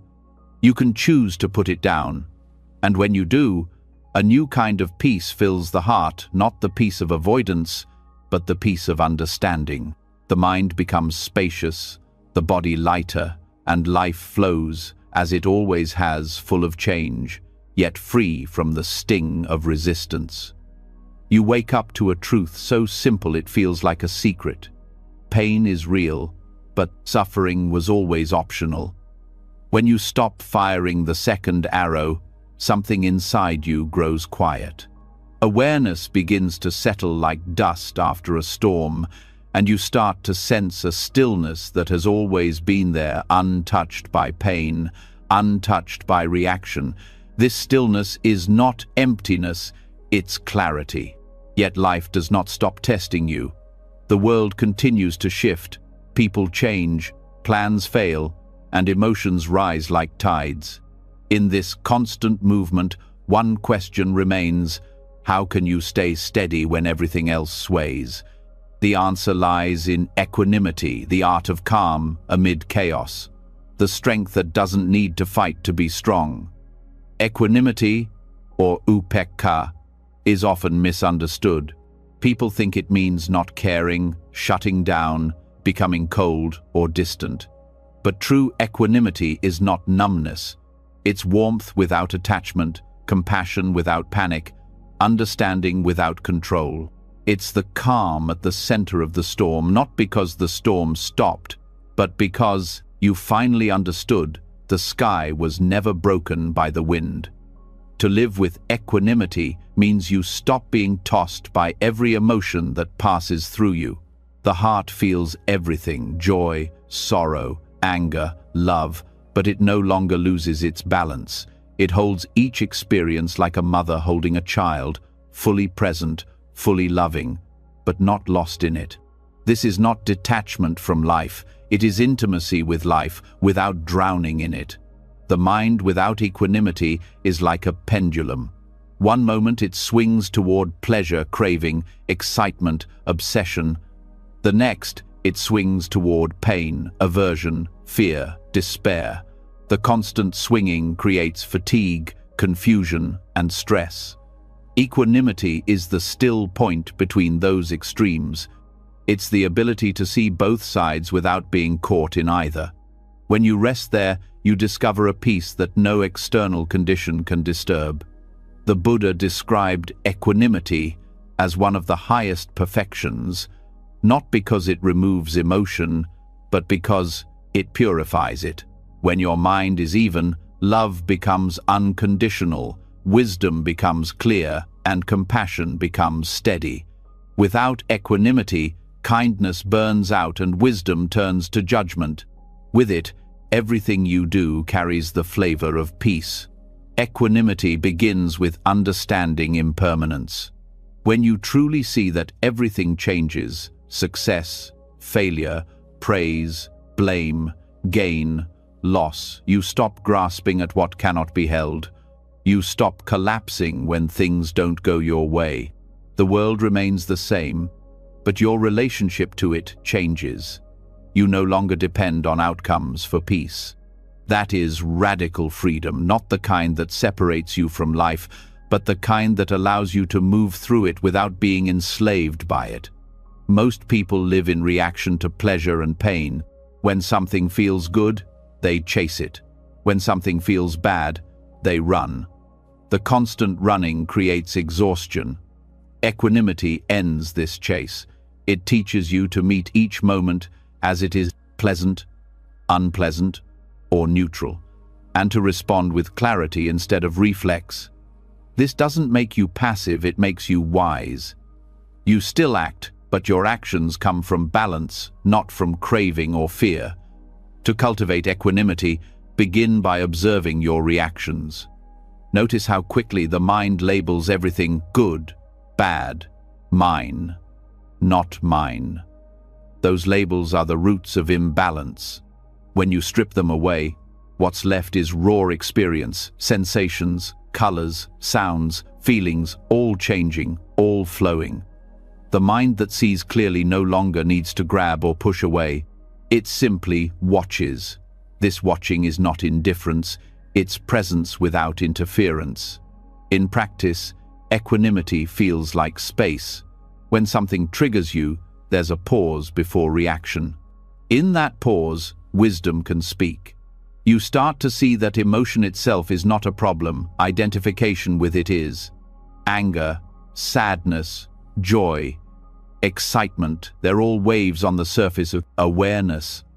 Equanimity is remembering that you are the ocean beneath those waves. This understanding changes how you face difficulty. When things go wrong, the ordinary mind contracts, it blames, resists, or collapses. The equanimous mind opens. It allows discomfort to be there without turning it into identity. It asks, "What is this showing me?" rather than, "Why me?" From that openness, insight arises naturally. You begin to see problems not as punishments, but as teachers. Equanimity also transforms success. Without it, success inflates the ego. You start clinging to praise and fearing loss. But when you hold achievements lightly, you can enjoy them without becoming their prisoner. You know they will pass, as all things do. Gratitude replaces attachment. You celebrate without needing to own the moment. In relationships, equanimity becomes the foundation of real love. Most love is built on conditions. I love you because you make me feel good. But when the feeling fades or expectations break, conflict begins. Equanimity allows you to love without conditions. You care deeply, but you don't demand that life or people fit your desires. You let others be who they are, and in that freedom, connection deepens. Love stops being a contract and becomes a gift. Equanimity also protects compassion. Without it, compassion can become heavy. You absorb everyone's pain and start to drown in empathy fatigue. But when compassion is supported by balance, you can feel others suffering without being consumed by it. You act with kindness, not despair. The heart stays open, but the mind stays steady. This is how healers, teachers, and caregivers sustain their light without burning out their love with equanimity. The practice of equanimity starts small. It begins with awareness of your body and mind throughout the day. When discomfort arises, a headache, a delay, a harsh word, notice it and breathe. Say quietly, "This too is part of life." When pleasure arises, a compliment, a success, a warm breeze, notice it too. Say, "This too will pass." In both cases, stay centered. You don't have to suppress joy or deny pain. You simply meet both with the same understanding heart. Over time, you start seeing that everything is passing through. The pain you felt yesterday is gone. The joy you felt last week has faded. And yet, awareness remains the same. You begin to trust that your true nature is not the changing experiences, but the stillness that knows them. That realization is the root of equanimity, knowing you can meet life fully without losing yourself in it. The mind will test this constantly. It will try to pull you into reaction. Someone criticizes you, and anger rises. Someone praises you, and pride arises. Each time the mind whispers, "This matters more than peace." Equanimity answers, "It matters, but it will pass." This response doesn't make you careless, it makes you free. You still engage, but you don't surrender your inner stability. There's a beauty in this balance. It's the same grace you see in nature. The tree bends with the wind, but doesn't uproot. The river flows around rocks without losing direction. Equanimity is that same intelligence, flexible, grounded, unbreakable. When life pushes, you don't resist, you yield just enough to stay whole. Developing this quality requires patience. The mind has spent years chasing and avoiding. At first, it feels unnatural to let things be. But every moment you practice, the balance strengthens. You start catching yourself earlier before anger explodes, before fear spirals, before excitement turns to obsession. Each pause becomes a doorway to freedom. Equanimity is also deeply connected to wisdom. When you stop reacting blindly, you start seeing causes and effects clearly. You understand why things happen, how they unfold, and how to respond without adding more suffering. You stop taking things personally. When someone acts unkindly, you see their behavior as a product of their own conditioning, not as an attack on your worth. This understanding turns anger into compassion and confusion into insight. The Buddha called this the peace that cannot be shaken. It's not a fragile calm that depends on circumstances. It's an unbreakable steadiness that grows from deep understanding. You can walk through fire and stay cool inside because your peace is no longer borrowed from the world, it's born from wisdom. This kind of calm doesn't mean you feel nothing. You still care, still act, still dream, but you do it with lightness. You stop carrying the weight of outcomes. You learn to move like the wind, touching everything, clinging to nothing. That's why equanimity is described as the highest strength. It's the power that comes from non-resistance. In meditation, you can touch this state directly. As thoughts arise, don't chase or reject them. Let them come and go, like clouds passing through open sky. The sky doesn't prefer sunshine or rain, it holds both. Awareness does the same. The more you rest in that spaciousness, the more natural equanimity becomes. It's not something you create, it's what remains when reactivity ends. In daily life, equanimity gives clarity where emotion once ruled. When faced with difficult decisions, you no longer act from fear or desire, you act from understanding. You weigh the situation, sense what is right, and move forward without the anxiety of what if. You do your part and let life handle the rest. This way of living brings quiet confidence, not arrogance, but trust in awareness itself. Even when the world seems chaotic, when news, politics, or personal crises surround you, equanimity keeps you anchored. You stay informed but not consumed, engaged but not overwhelmed. You can care about change without losing sleep over what's beyond your control. This balance makes your compassion effective. Panic never changed the world, but calm understanding has transformed it many times. Equanimity is also the antidote to despair. When things fall apart, the reactive mind collapses. It says, everything is lost. But equanimity sees beyond the current moment. It knows that everything changes, that night turns to dawn, that loss becomes wisdom, that endings are beginnings in disguise. This vision doesn't erase pain, it gives it meaning. It reminds you that no state, pleasant or painful, is final. To live with equanimity is to live in alignment with truth. You stop fighting impermanence and start dancing with it. You stop demanding that life feel a certain way and start meeting it as it is. Each moment becomes sacred because it's fleeting and because you're fully awake to it. This understanding brings deep joy, not the excitement that comes and goes, but the joy of serenity. It's the quiet happiness of knowing that nothing can truly disturb your heart. Even when emotions rise, you see them as part of the human play, not as proof of failure.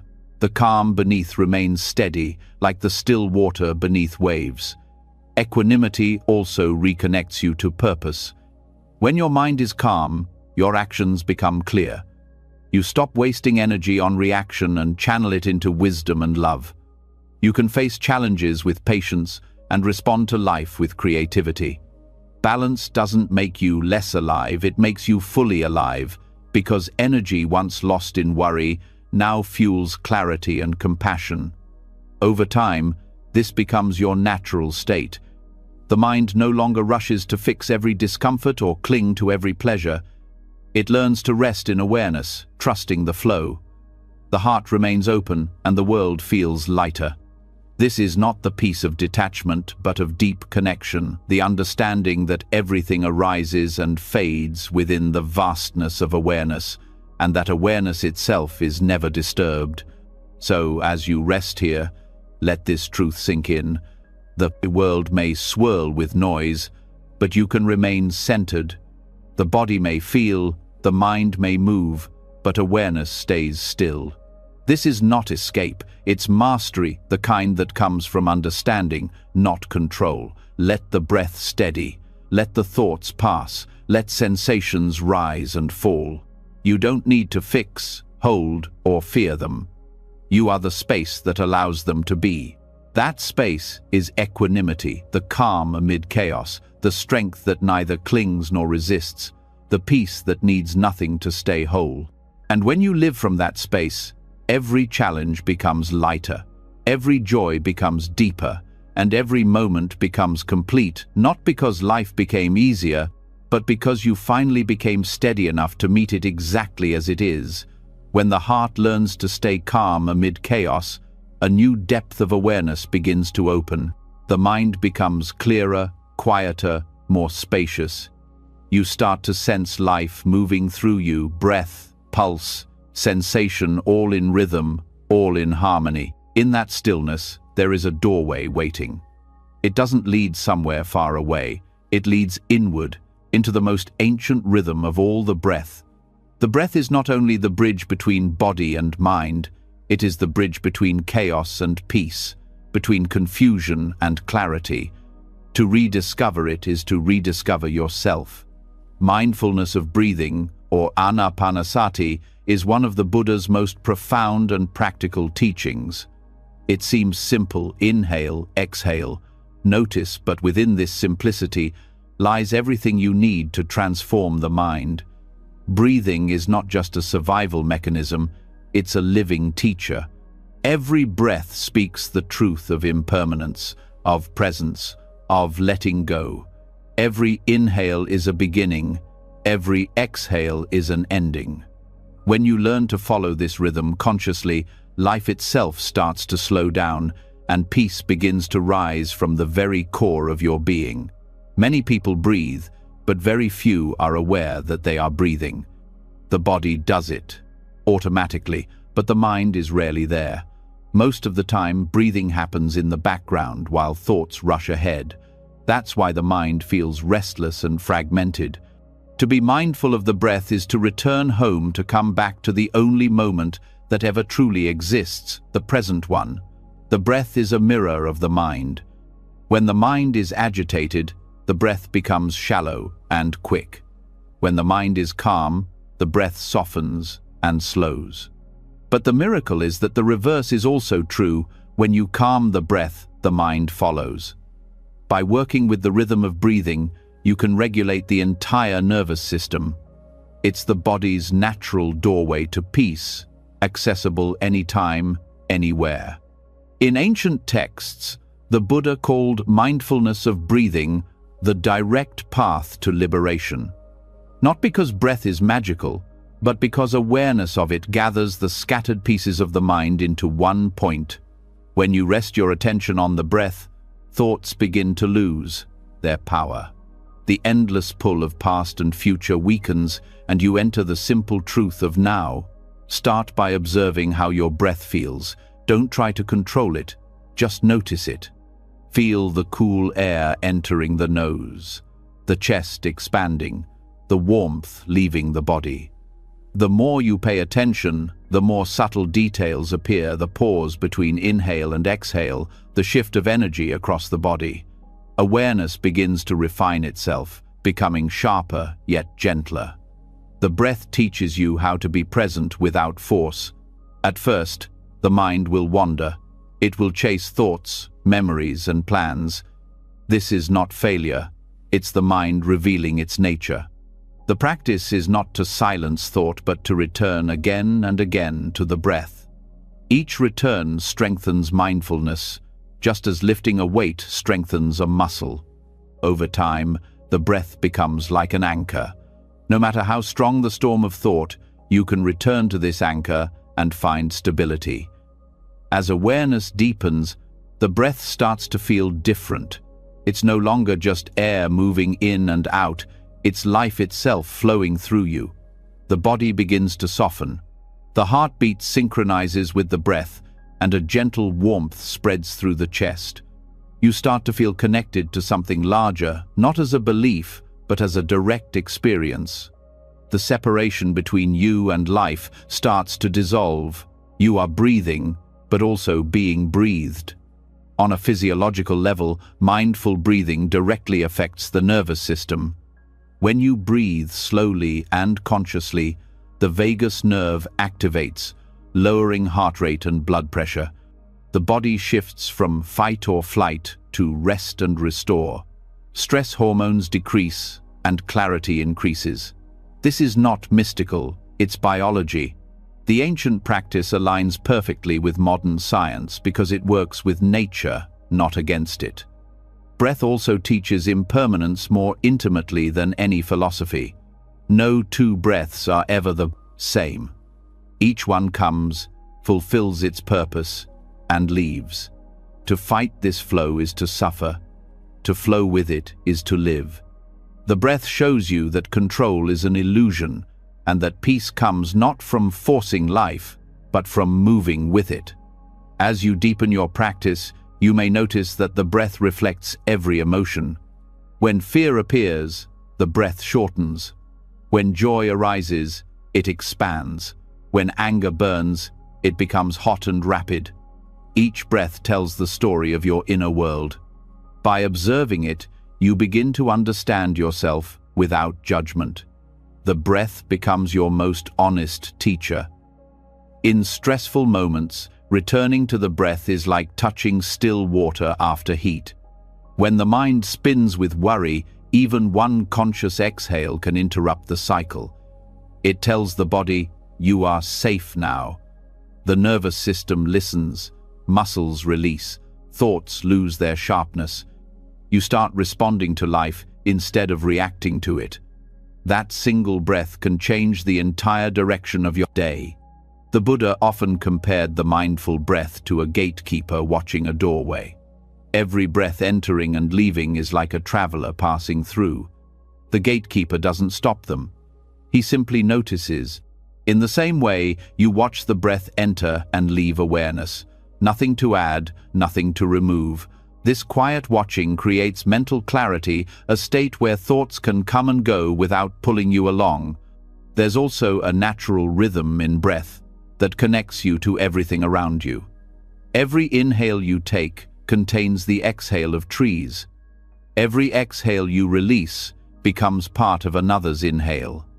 Breathing mindfully awakens a sense of unity, that you are not a separate being moving through the world, but a participant in a shared cycle of life. Awareness expands from the body to the environment, from I to we. Mindful breathing also rewires how you relate to discomfort. When tension or pain arises, the mind usually reacts with avoidance or fear. But when you bring the breath into that area, something changes. You don't escape the sensation, you soften around it. You allow the breath to hold the discomfort, and slowly, the edges dissolve. This is not about erasing pain, it's about transforming the way you hold it. The breath becomes a container strong enough to hold both peace and pain without resistance. With time, the breath reveals subtler truths. You start noticing how craving shows up in it, the slight pull when you want more air, or the tension when you try to control it. You see how the same patterns of desire appear in thought and behavior. Each breath becomes a mirror, reflecting how attachment and aversion shape experience. The more clearly you see it, the more naturally the grip loosens. As the body and mind synchronize, awareness deepens beyond words. You begin to feel that the breath is breathing you. It enters and leaves on its own. You were never in charge. You were only pretending to be. This realization brings humility and peace. The ego's boundaries soften, replaced by trust in life's intelligence. The breath has been doing this perfectly since birth, a quiet reminder that existence takes care of itself when you stop interfering. In daily life, mindfulness of breathing becomes a companion. Before speaking, you take a breath. Before reacting, you take a breath. Before worrying, you take a breath. That single act changes the tone of everything. You speak more clearly, listen more deeply, and act more intentionally. The breath gives you the power to pause the small space where awareness replaces habit. Over time, breathing practice transforms from a technique into a way of living. You start breathing through your challenges, your relationships, your work, your thoughts. The breath becomes a rhythm guiding everything, expanding with effort, releasing with rest. You learn that peace is not found in escaping life, but in breathing through it. Modern neuroscience now recognizes this ancient truth. Studies show that slow, rhythmic breathing synchronizes the brain's hemispheres, balancing emotion and logic. It enhances focus and emotional stability. In other words, the breath unites what was divided: body and mind, reason and feeling, self and world. The Buddha didn't need machines to prove it, he experienced it directly. Equanimity and mindfulness of breathing are two sides of the same truth. Equanimity gives you the strength to stay steady amid change. The breath gives you the bridge to return when you drift. Together, they form the foundation of unshakable peace. Even when life pulls you into difficulty, you can always come back one breath at a time. In relationships, this practice transforms communication. When you listen with the breath, you hear not just words, but emotions. You sense the pauses, the unsaid feelings. Breathing while listening keeps the heart open and the ego quiet. You respond instead of reacting, creating understanding instead of conflict.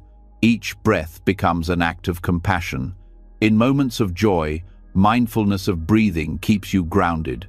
Happiness without awareness quickly turns into attachment. Awareness allows you to enjoy beauty without clinging to it. You savor each breath as if it were a gift, knowing it will pass. That acceptance deepens joy rather than limiting it. Even during restlessness or boredom, the breath offers practice. When nothing seems exciting, the mind searches for stimulation. But the breath teaches you to find depth in simplicity. You discover that peace is not about escaping boredom, but resting inside it. Every inhale and exhale becomes a meditation on contentment. The Buddha taught 16 stages of mindfulness of breathing, from awareness of the body to the realization of impermanence. But even without counting stages, every mindful breath contains the essence of the path. It starts with noticing, deepens into understanding, and ends in liberation. Each breath is a step toward awakening, gentle, continuous, inevitable.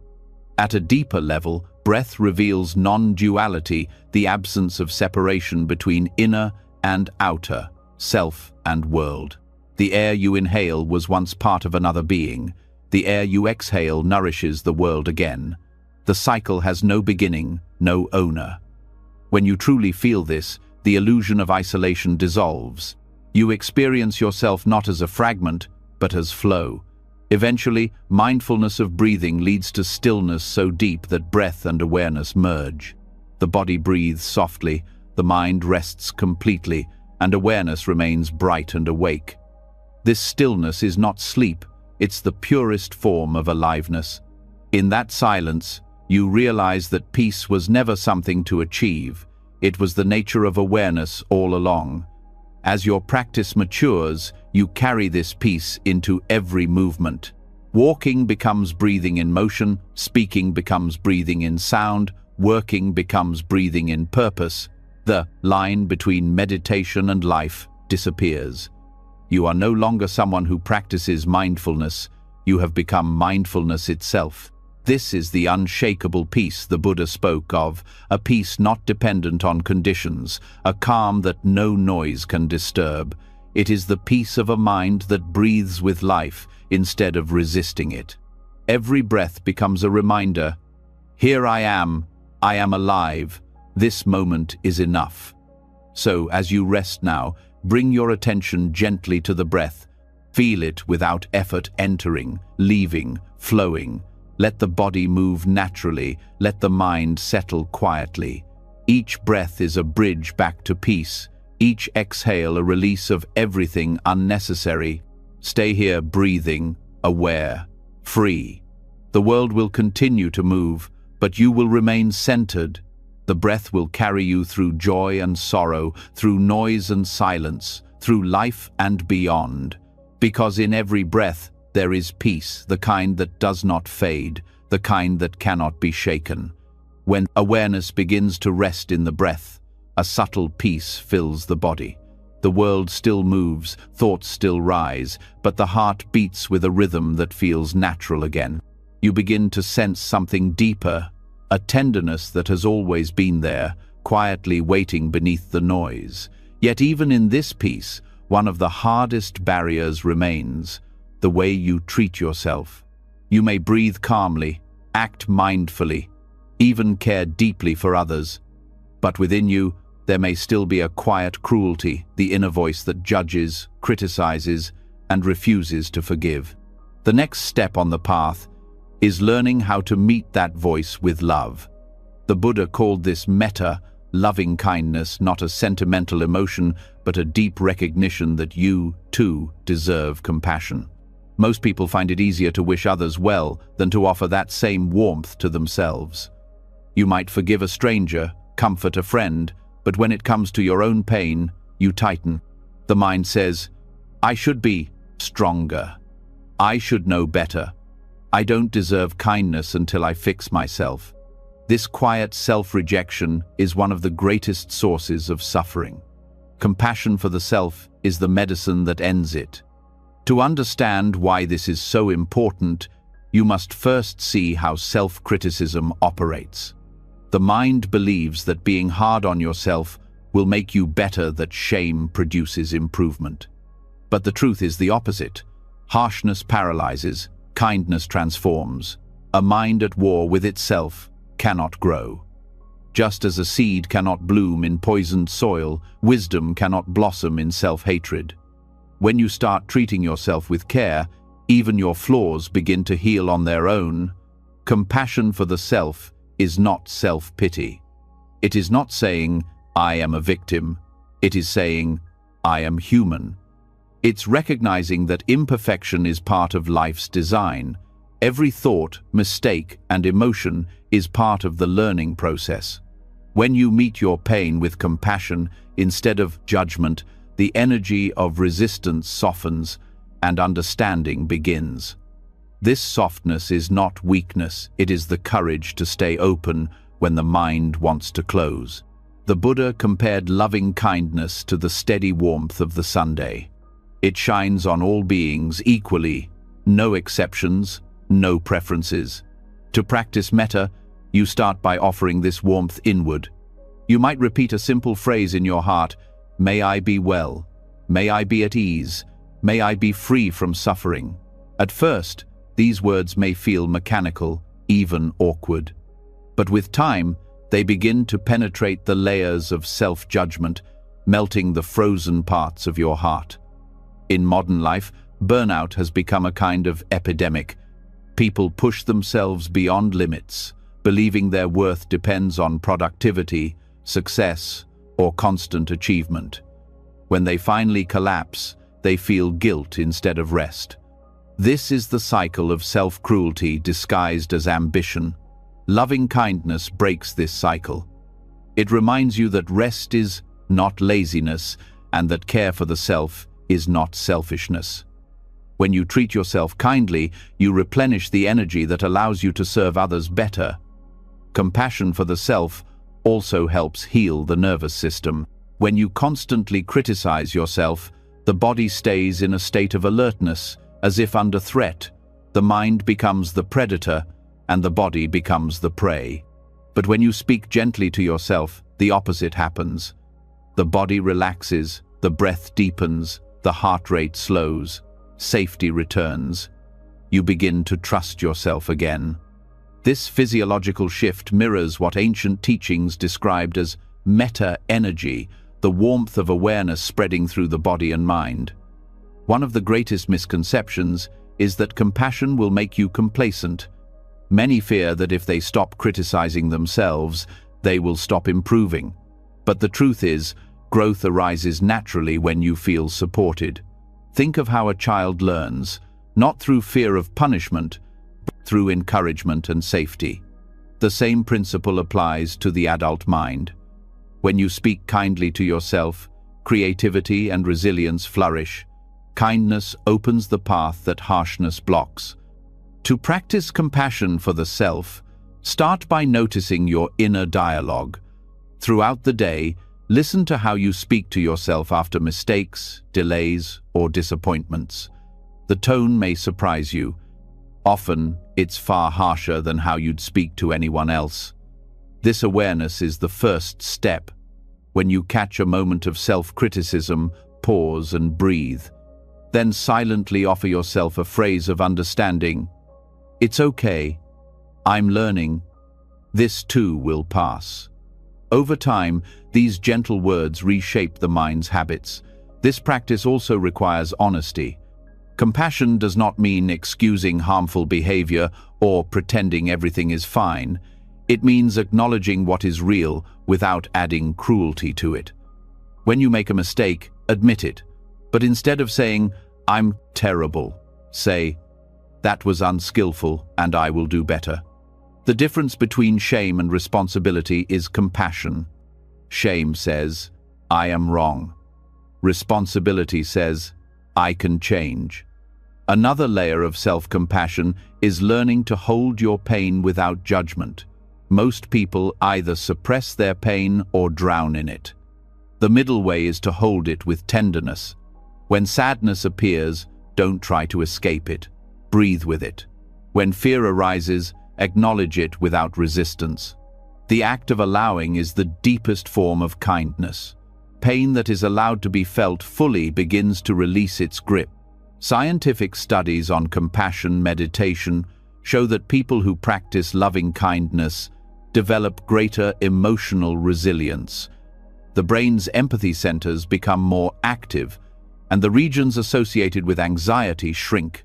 But beyond science, the real change is felt directly, a sense of warmth that flows from the heart to every part of your life. You begin to see yourself not as an enemy to fix, but as a friend to care for. When you develop this inner kindness, it naturally extends outward. You start understanding others' struggles more deeply because you've faced your own with tenderness. Judging others becomes less appealing when you've stopped judging yourself.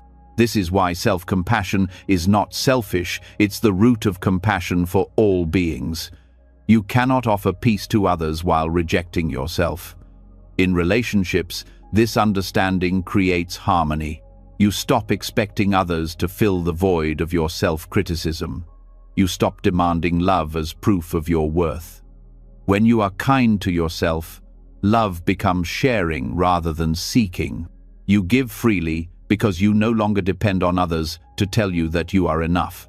That inner security makes your relationships lighter, more genuine, and less burdened by need. Loving kindness also transforms how you face failure. Instead of collapsing into shame, you start seeing failure as part of growth. Compassion doesn't erase mistakes. It helps you learn from them without fear. It says, "You tried. Now try again." This gentle persistence is more powerful than any perfectionist drive. It's steady, patient, and forgiving, the qualities that create lasting change. Practicing metta can also be done formally in meditation. Sit quietly, bring your attention to the heart, and repeat phrases of goodwill. Start with yourself, then extend it to others, friends, neutral people, even those you find difficult. Each circle of kindness strengthens the feeling of universal connection. You realize that the same breath flows through all beings, and that wishing yourself well is not separate from wishing the world well. At first, you might feel resistance. The mind may say, "I don't deserve this love." That resistance is a wound revealing itself. Don't fight it. Include even that feeling in your compassion. Say, "May this part of me be free from pain." The moment you stop excluding any part of yourself from kindness, healing begins. Self-compassion also frees you from the trap of comparison. When you no longer measure your worth by others, life becomes spacious. You stop chasing the illusion of being better and start appreciating being alive. The need to compete fades because compassion replaces fear with contentment. You realize that peace was never about being superior, it was about being gentle with what is. This practice also teaches humility. When you recognize your own flaws with kindness, you understand that everyone is doing their best within their limits. You stop labeling people as good or bad. Instead, you see the shared struggle of being human. Compassion levels the heart. It removes the walls that pride and shame both build. In the context of stress culture, compassion is revolutionary. The modern world rewards exhaustion and labels rest as weakness. People wear busyness as a badge of honor, not realizing they're burning from the inside. Compassion says, you don't have to earn rest. You don't have to prove your worth. It allows you to step off the treadmill of endless striving and rediscover balance. When burnout arises, the first instinct is usually to push harder, but the cure is softness. The more you push, the deeper the fatigue. The more you rest, the clearer the mind becomes. Compassion allows you to trust that taking care of yourself is part of the path, not a distraction from it. When you nurture your body and mind, you're honoring life itself. This understanding also changes how you pursue goals. Instead of moving from self-doubt, you move from self-respect. You still work hard, but the effort feels different, lighter, steadier. infused with care. Success becomes an expression of joy rather than a chase for validation. The process itself becomes fulfilling because it's rooted in kindness. The more you practice compassion, the more your relationship with pain transforms. You stop asking, "Why is this happening to me?" and start asking, "What is this teaching me?" Pain becomes less of a punishment and more of a teacher. Each challenge becomes an opportunity to practice gentleness with yourself. Eventually, compassion becomes your default response to everything: joy, sorrow, success, or failure. You stop fragmenting yourself into parts that deserve love and parts that don't. The boundaries between acceptance and rejection dissolve. What remains is wholeness. You begin to live from the heart, not from the ego. The heart understands what the mind cannot, that healing is not about perfection, but about kindness. When you are kind to yourself, even pain becomes bearable. Even uncertainty becomes sacred. As you rest in this awareness, let the words echo softly: "May I be safe. May I be free from suffering. May I be peaceful." Feel them like ripples moving outward from your chest, touching every corner of your being. The more you say them, the more they feel true. This compassion is not something you create, it's something you uncover. It was always within you, hidden under the noise of self-judgment. As you breathe with awareness, as you meet each moment with care, that warmth grows naturally, a quiet fire that never burns out. So as you continue your journey, remember this: the path to peace is not only through wisdom, but through kindness. Awareness may show you the truth, but compassion lets you live it. When you can hold yourself with the same tenderness you'd offer a child, you stop fighting against life. You begin to flow with it, softly, freely, without fear. And in that flow, you discover a love that is both personal and boundless, the love that ends self-cruelty, that heals exhaustion, and that transforms your entire relationship with being alive. Compassion for the self is not the final step on the path. It is the step that makes all others possible.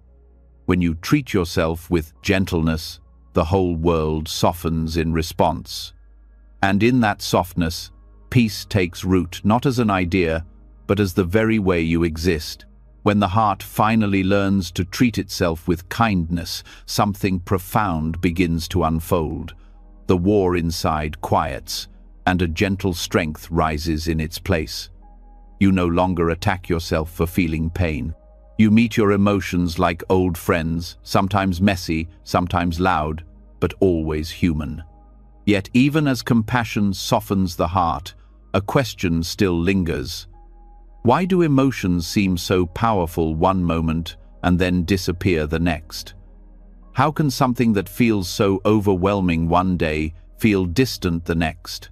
The answer lies in the Buddha's teaching of anicca, impermanence, the truth that nothing, not even your deepest feelings, can last forever.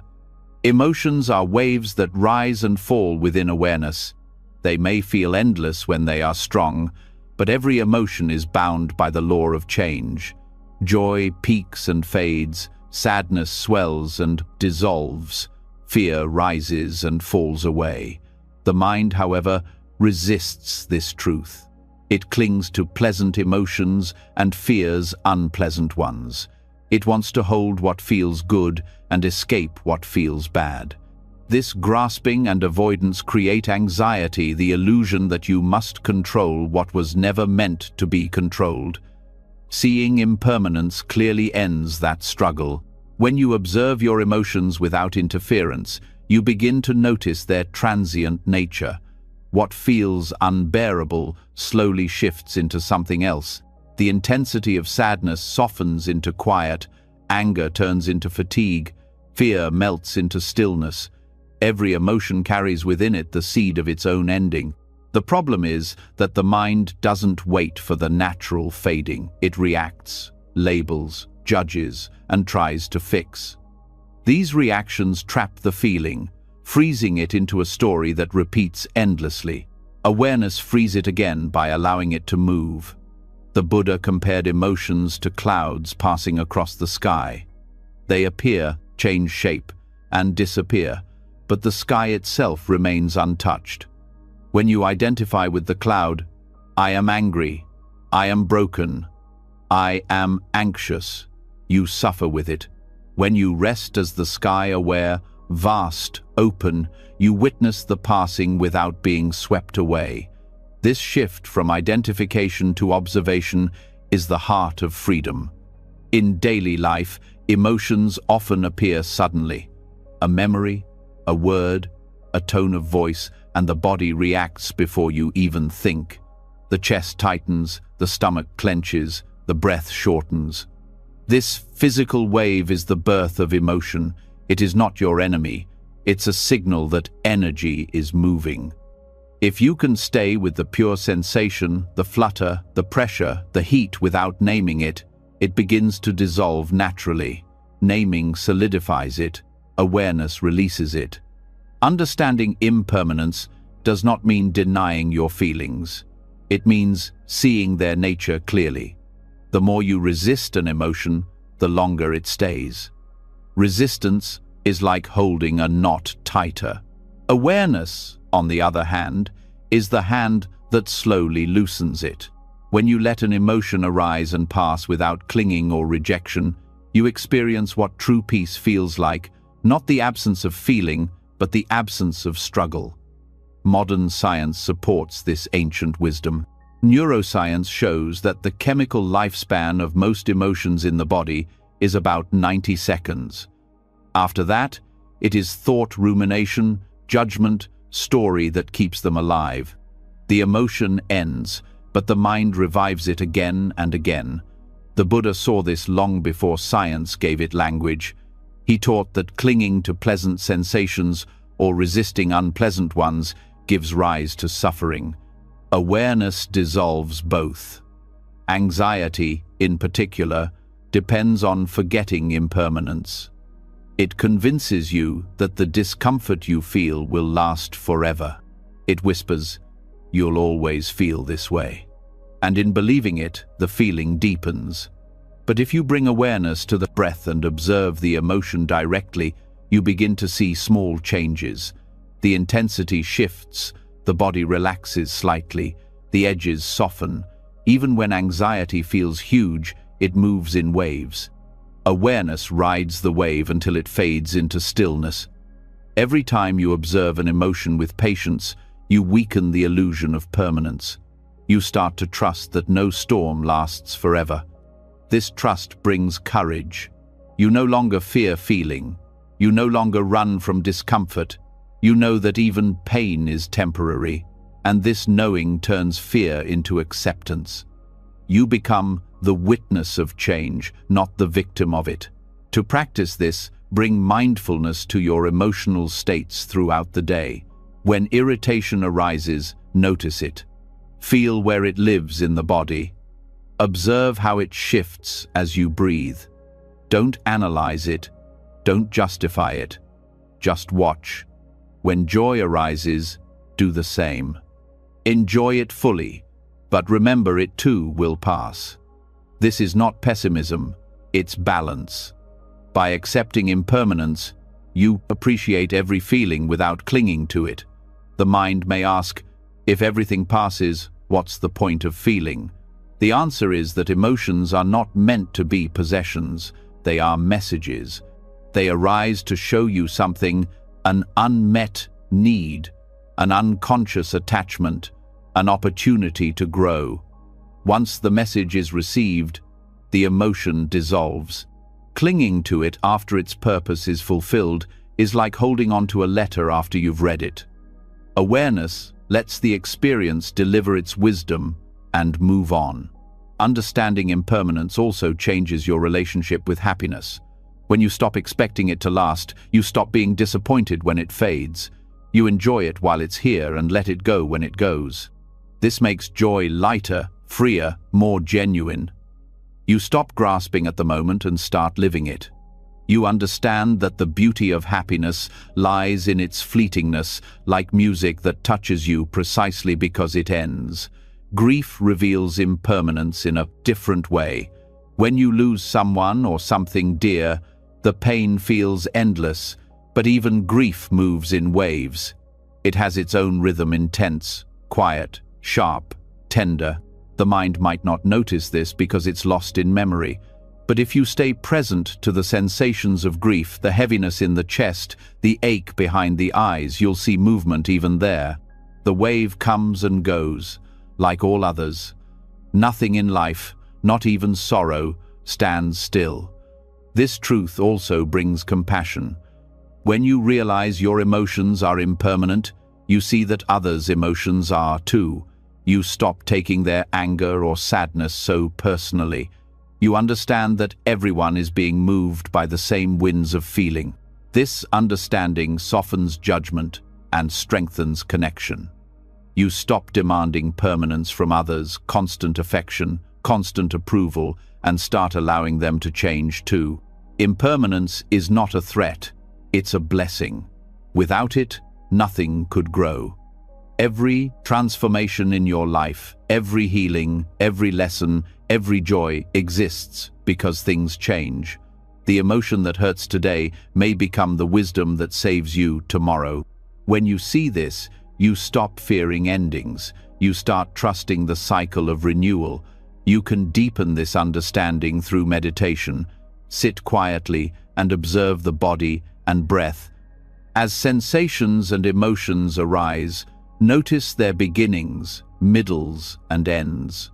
Watch how anger appears as heat, peaks as tension, and fades into exhaustion or calm. Watch how joy appears as expansion and then settles into contentment. You'll start to see that each emotion has a life cycle, just like waves in the ocean. Seeing this directly weakens attachment to any state.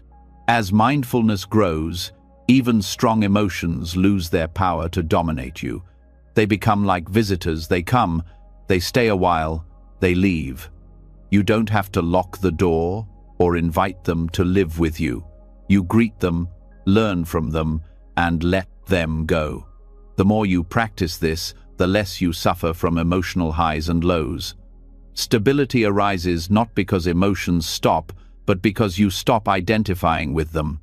Impermanence also reveals the futility of overthinking. The mind tries to freeze emotions into narratives. This always happens. I'll never get better. But the emotion those thoughts describe has already changed. Thought lags behind reality. By clinging to the story, you keep reliving what is no longer true. Awareness cuts through this illusion. It shows you that reality is fluid, always new, always now. When you begin to live from this awareness, you experience freedom even in the middle of emotion. The feeling can still be strong, but it no longer defines you. You can cry without despair, feel anger without cruelty, experience fear without paralysis. You become transparent to emotion, it moves through you without sticking. This is what it means to live in harmony with anicca. In times of stress, reminding yourself of impermanence can shift everything. Say silently, "This too is changing." These words are not a dismissal but a truth. They reconnect you to the flow of life. Even the hardest moment becomes bearable when you know it will end. The breath itself proves it. No inhale lasts forever, no exhale stays. Each moment dies to give birth to the next. This understanding doesn't make life dull. It makes it vivid. When you know everything is temporary, you start to cherish it. The laughter of a friend, the taste of a meal, the sound of rain all become precious because you know they won't last. Awareness of impermanence turns ordinary moments into miracles. It's not the length of experience that gives it meaning, but your presence within it. Sometimes, impermanence is difficult to accept, especially when it touches the people or things you love. But even here lies wisdom. Love deepens when you understand it's fragile. Gratitude replaces ownership. Instead of saying, "This is mine," You say, "This was given." You stop trying to freeze moments and start participating fully in their passing. That participation, that willingness to love what changes, is true maturity.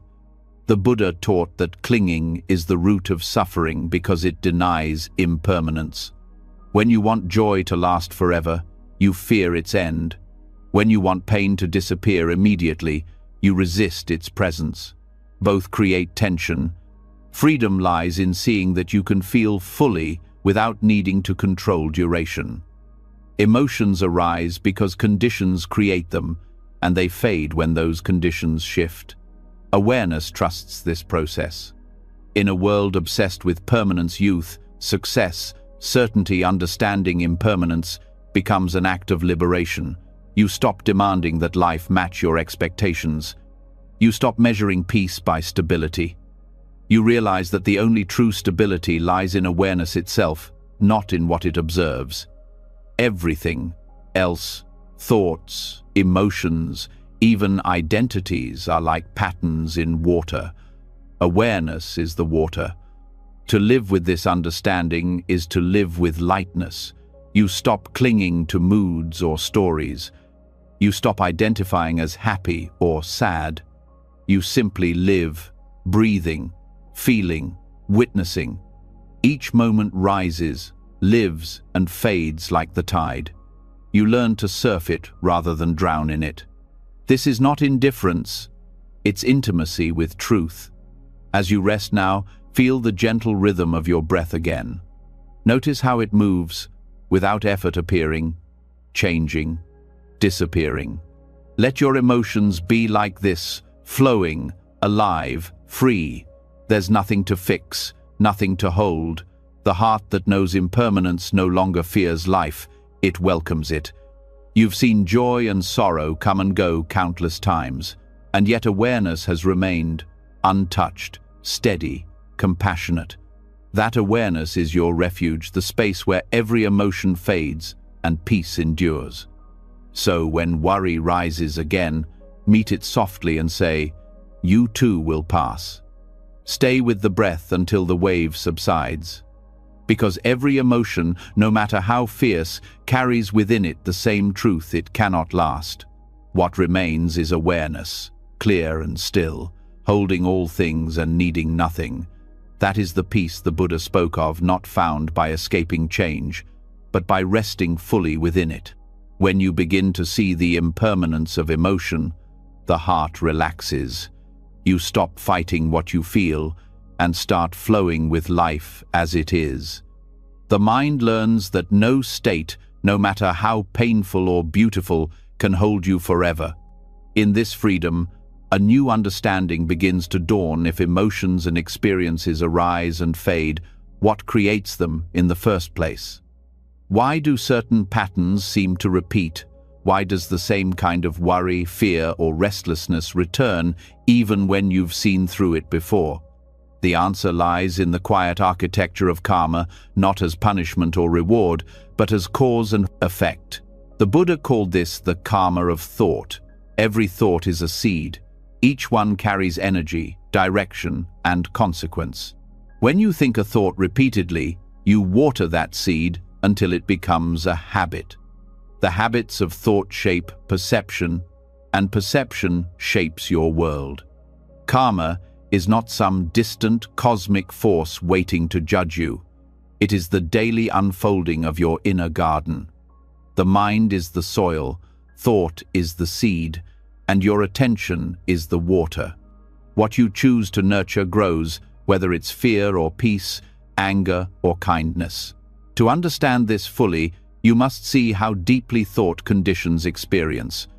Most people believe they react to reality itself, but in truth, they react to their interpretation of reality, the story built by thought. You may hear a few words, see a look, or face a challenge, and the mind instantly writes a script. That script becomes emotion, and emotion becomes reaction. The cycle continues, and the same karmic seeds keep sprouting. If you don't see this process clearly, you live inside a garden you didn't consciously plant. The Buddha often used the metaphor of seeds because it captures both freedom and responsibility. You cannot change yesterday's harvest, but you can decide what to plant today. Every thought you allow to take root will bear fruit. When you cultivate mindfulness, you begin to choose thoughts instead of being enslaved by them. The mind stops being a wild forest of unconscious growth and becomes a tended field where wisdom can flourish. Thoughts have energy.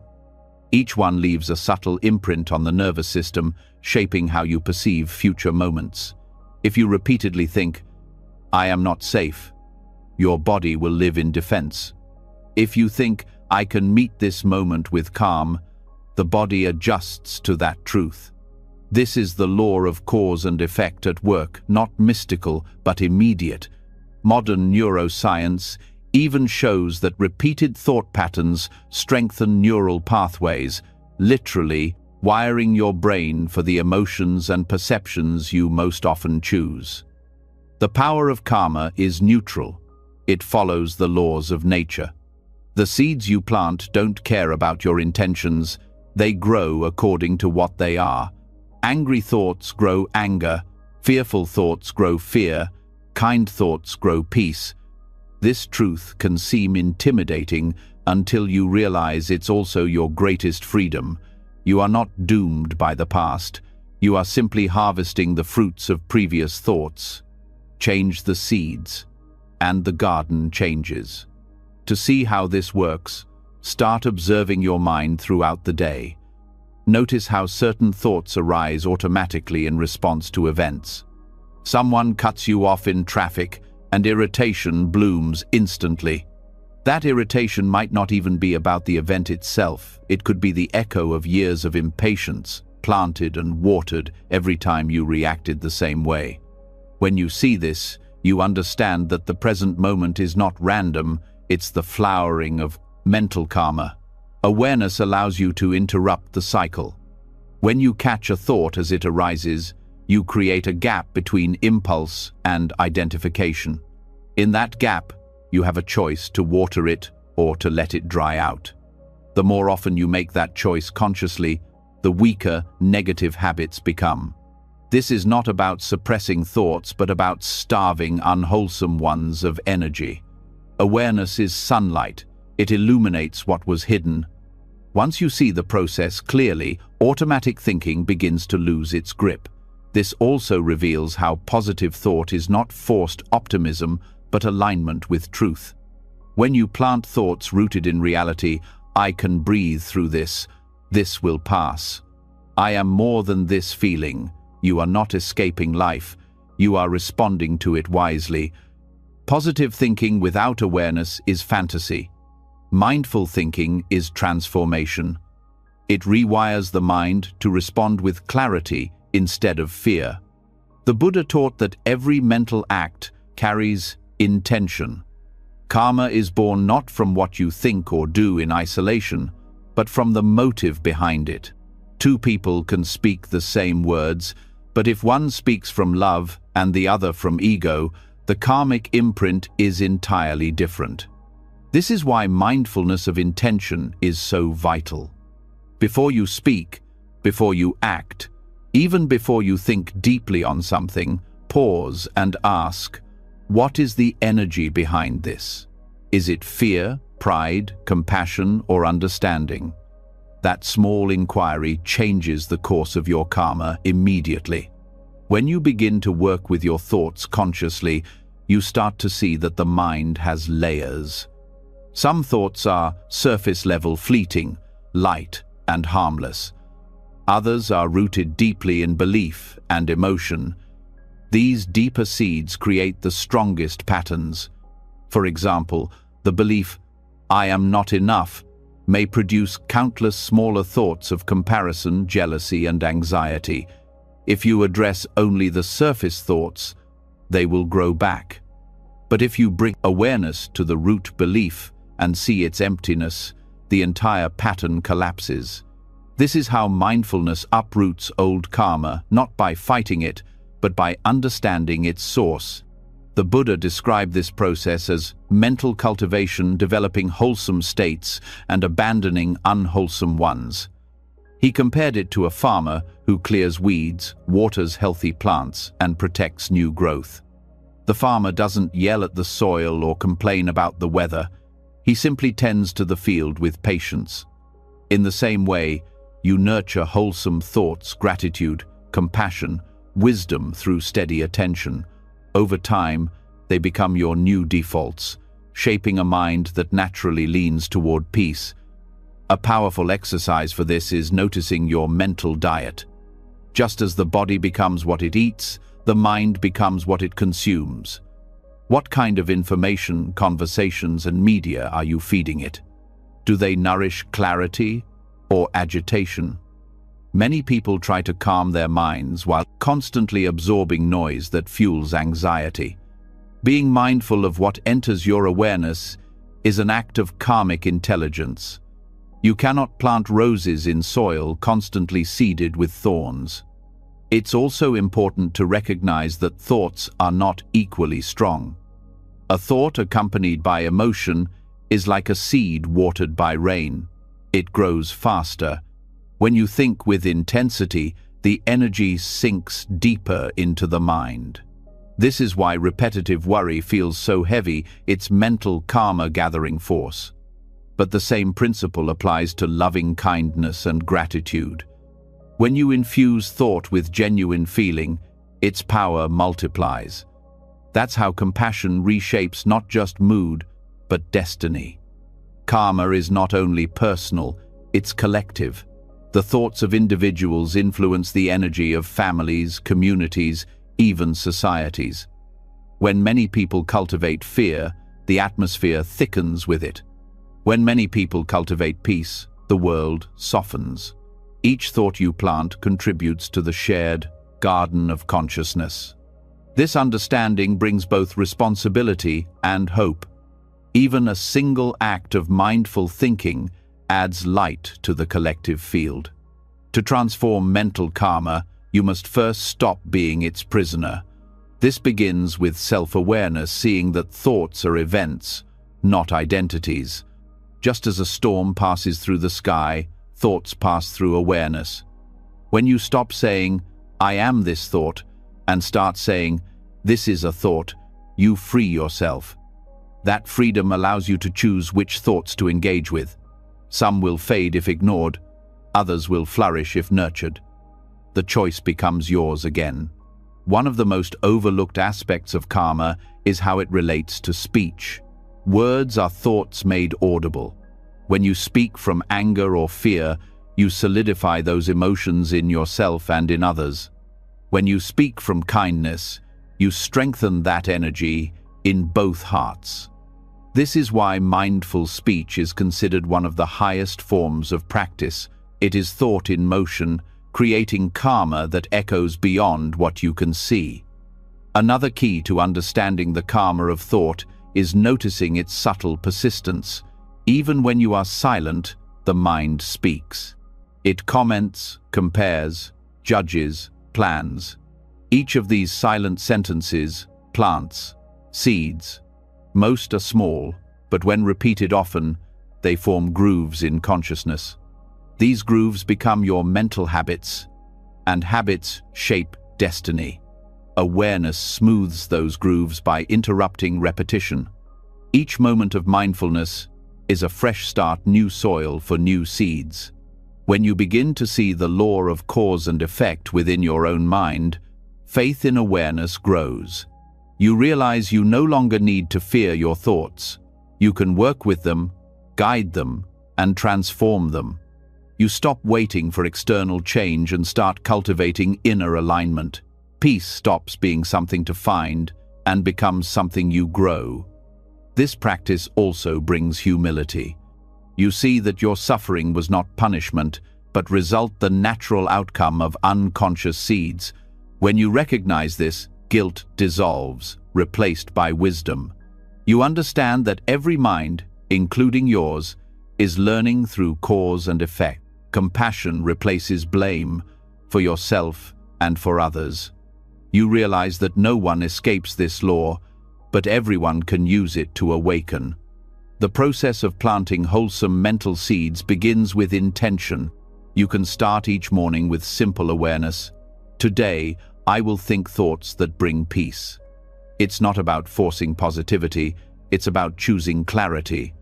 Throughout the day, remind yourself that every reaction is a seed. If anger arises, notice it and breathe before it hardens into speech. If gratitude appears, let it linger. These small choices accumulate like drops of rain, nourishing the roots of calm. In meditation, you can work with thoughts directly. As they arise, label them gently. Fear, planning, judgment, memory. This labeling brings distance without rejection. You start to see thought as movement, not truth. Once labeled, it loses its power to drag you along. Then consciously plant a new thought: kindness, patience, forgiveness. The more you do this, the more natural it becomes. You are retraining the soil of the mind to yield peace. It's also vital to understand that wholesome thoughts are not merely positive, but aligned with reality. Everything is fine is not a wholesome thought if it denies truth. This is difficult, but I can meet it with patience. Wholesomeness arises from wisdom and compassion working together. It's grounded optimism rooted in awareness of impermanence, yet open to possibility. As this practice matures, thought itself begins to quiet. The mind no longer produces endless commentary because the need to control experience fades. Karma continues, but it becomes lighter, guided by understanding rather than compulsion. You start to see that awareness, not thought, is the true source of peace. Thought is the servant, not the master. When you know this, you use thought as a tool instead of being used by it. In time, the field of your mind becomes more peaceful. You notice the difference between thoughts that contract and thoughts that expand. The contracting ones are rooted in fear. They tighten the body and narrow perception. The expanding ones open the heart and deepen breath. Through mindfulness, you choose expansion again and again until it becomes the natural state. Karma also reveals that nothing is wasted. Even painful thoughts, when seen clearly, can become fertilizer for wisdom. Every mistake becomes a lesson. Every dark emotion, once understood, enriches the soil for compassion. Awareness turns all experience into growth. There are no weeds in a mindful garden, only plants that need tending in different ways. Eventually, you start to feel the subtle shift in energy when a wholesome thought takes root. It feels lighter, warmer, more spacious. The body relaxes, the breath deepens, and awareness brightens. These sensations are signs that peace is growing. You don't have to believe in karma to feel it. It's right there, unfolding moment by moment. Living this truth changes everything. You stop blaming the world for your moods. You stop expecting happiness to come from control. You realize that your experience is a living reflection of the thoughts you nurture. Peace becomes a habit because you practice it internally. The external world may remain unpredictable, but your inner world becomes steady, fertile, alive. So as you sit quietly now, notice the quality of your thoughts. Some may be gentle, others harsh. Don't fight them. Simply recognize that each is a seed. Ask yourself which garden you wish to grow, one of worry or one of peace, one of fear or one of freedom. Then, with each breath, choose consciously. Think softly, think wisely, think with love. The field of your mind will respond in kind. Every thought matters, every seed counts. And in the end, it is not karma that rules you. It is your own awareness that guides how the garden grows. When you begin to understand that every thought plants a seed, awareness becomes sharper. You start to see how the landscape of the mind is shaped by what you allow to grow within it.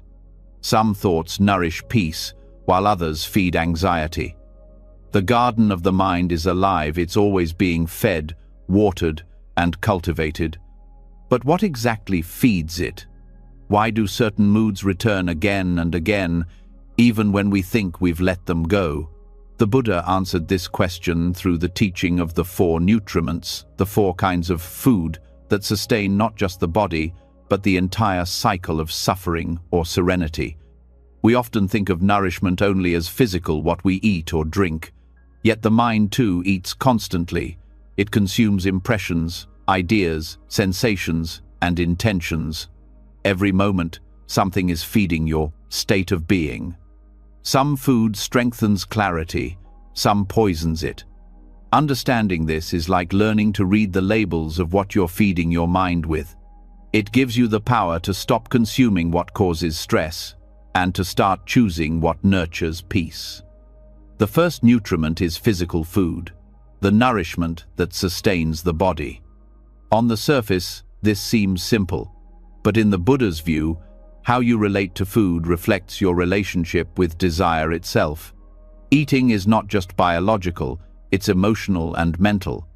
When the mind is restless, food becomes escape. When the heart is empty, consumption becomes comfort. Yet food taken with mindfulness becomes a practice of presence. When you eat with awareness, noticing texture, flavor, and gratitude, you reconnect the body and mind. Each bite becomes a lesson in moderation, appreciation, and impermanence. The body needs food, but stress arises when craving turns necessity into indulgence. What you eat also affects the mind's stability. Heavy, processed, or overly stimulating food can dull or agitate awareness, while simple, balanced meals support clarity. This is not about restriction, but respect, seeing food as a form of energy that supports consciousness. The Buddha advised moderation because balance in eating creates balance in thought. Overconsumption dulls mindfulness. Deprivation breeds obsession. The middle way applies even at the table. The second nutriment is sensory contact, what you allow through the gates of your senses. The eyes, ears, nose, tongue, body, and mind are constantly consuming the world. Each sight, sound, and thought leaves an impression, shaping emotion and perception. In modern life, this form of nutrition may be the most neglected. People bombard their senses from the moment they wake: screens, noise, scrolling, constant stimulation. The result is mental indigestion, an overfed but undernourished mind. When the senses are overwhelmed, anxiety naturally increases. The nervous system never rests. Attention fragments. This is why silence and simplicity feel so healing. They give the senses time to digest experience. To practice mindfulness of sensory contact is to become aware of what you let in. What kind of sounds fill your environment? What kind of images occupy your mind? What kind of conversations shape your thoughts? You begin to notice which sensory foods create peace and which create unrest. Choosing healthy sensory input doesn't mean isolating yourself from life. It means selecting with awareness. Just as you wouldn't eat spoiled food, you stop feeding your mind with violence, gossip, or comparison. You start seeking impressions that elevate rather than drain. The scent of a flower, the sound of the wind, the sight of morning light, these are forms of nourishment too. They remind the senses of stillness. Over time, your attention becomes more refined. You learn to feed on subtle beauty instead of constant noise. The third nutriment is mental volition, the intention or will that drives behavior. This is the food of motivation, the force that pushes every action. What you desire, what you strive for, what you cling to, these are the flavors of volition. Some are wholesome, arising from love, generosity, and wisdom. Others are unwholesome, born from greed, fear, or delusion. The Buddha taught that whatever you constantly desire becomes the shape of your life. The hunger of the heart is more powerful than the hunger of the stomach. Modern stress culture thrives on unhealthy volition. Society teaches people to chase endlessly more success, more recognition, more control. This constant striving feeds restlessness. You begin to live in a future that never arrives. The craving for achievement becomes a kind of spiritual malnutrition. No matter how much you consume, you feel empty. True nourishment comes from intention aligned with awareness, action guided by understanding rather than by compulsion. When volition is rooted in kindness, life feels lighter. When it's driven by fear or competition, tension grows. The practice here is to pause before acting and ask, what is feeding this desire? Is it love or insecurity? Is it service or ego? Each choice reinforces a certain state of mind. Acting from compassion strengthens compassion. Acting from anxiety strengthens anxiety. The quality of volition determines whether the mind expands or contracts. The fourth nutriment is consciousness itself, the subtle stream of awareness that is constantly renewed by contact with the world. Consciousness feeds on experience. It's like a flame sustained by fuel. Each perception, emotion, and memory becomes nourishment for awareness. When consciousness feeds on wholesome impressions, it becomes clear and calm. When it feeds on negativity or delusion, it becomes clouded. This is the deepest level of nutrition, the cycle that sustains the sense of self. To understand this, notice how certain mental states seem to reinforce themselves. When you dwell on worry, the mind produces more things to worry about. When you focus on gratitude, more things appear to be grateful for. This is the feedback loop of consciousness feeding on its own creations. Awareness is both the eater and the eaten. To break the cycle of stress, you must feed consciousness with presence rather than reactivity. These four nutriments are not separate. They intertwine constantly. What you eat affects your senses. What your senses take in shapes your volition. What you intend sustains your consciousness. The entire chain of experience is nourished moment by what you consume physically, mentally, and emotionally. If you want to understand stress, don't just look at your thoughts. Look at what you're feeding them with. To work with these nutriments skillfully, mindfulness becomes your guide. Before eating, pause and acknowledge the food as energy from the earth, as life supporting life. Before exposing yourself to information, ask if it will uplift or burden your mind. Before pursuing a goal, check if it's born from peace or insecurity. Before indulging a repetitive thought, ask if it brings clarity or confusion. This kind of inquiry doesn't take time. It creates time, the spaciousness of awareness that prevents unconscious consumption. Over time, the results of mindful nourishment become visible. The body grows lighter because you eat with awareness, not impulse. The mind grows clearer because you consume fewer distractions. The heart grows softer because your intentions become pure. Consciousness itself becomes luminous, no longer sustained by craving but by wisdom. You begin to feel harmony between inner and outer nourishment. In this process, moderation is key. Extreme control creates tension. Unconscious indulgence creates dullness. The middle way is the art of balance, eating enough, seeing enough, doing enough, but not drowning in excess. Even beauty, when consumed without pause, can tire the senses. True satisfaction arises from rhythm, the alternation of engagement and rest, sound and silence, activity and stillness. Each nutriment can either feed stress or feed peace. Food becomes stress when eaten with greed, peace when eaten with gratitude. Sensory contact becomes stress when it's unfiltered, peace when it's chosen wisely. Volition becomes stress when it's driven by craving, peace when guided by compassion. Consciousness becomes stress when lost in distraction, peace when nourished by awareness. To apply this understanding practically, start small. Notice the first few minutes after waking. What's the first thing you feed your mind? Is it silence, gratitude, or the flood of notifications and news? That moment sets the tone for the day. Throughout the day, notice what you feed your attention to. Each focus is a meal for the mind. You cannot control every stimulus, but you can choose which to swallow and which to let pass. This teaching also reveals how collective stress is formed. A society that constantly feeds on fear-based news, competitive values, and endless consumption will naturally feel anxious. The same law applies individually. The mind reflects its diet. When you start feeding it stillness, compassion, and wisdom, peace becomes the natural flavor of your life. To deepen this awareness, reflect regularly on how each nutriment affects your energy. After a meal, ask how it feels in the body: heavy, light, alive.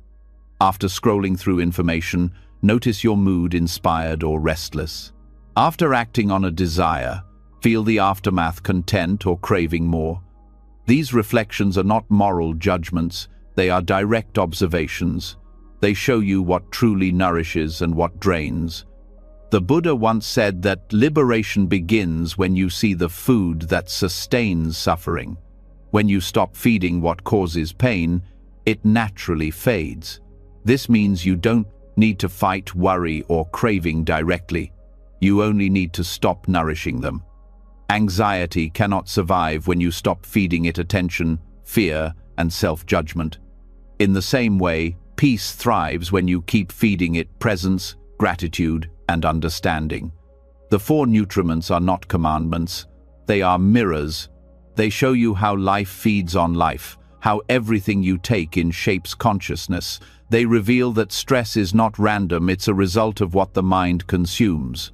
Awareness transforms this relationship. You begin to eat, see, and think with reverence, knowing that every intake becomes part of who you are. As your mindfulness deepens, even breathing becomes nourishment. You sense that each breath feeds the body and the mind alike.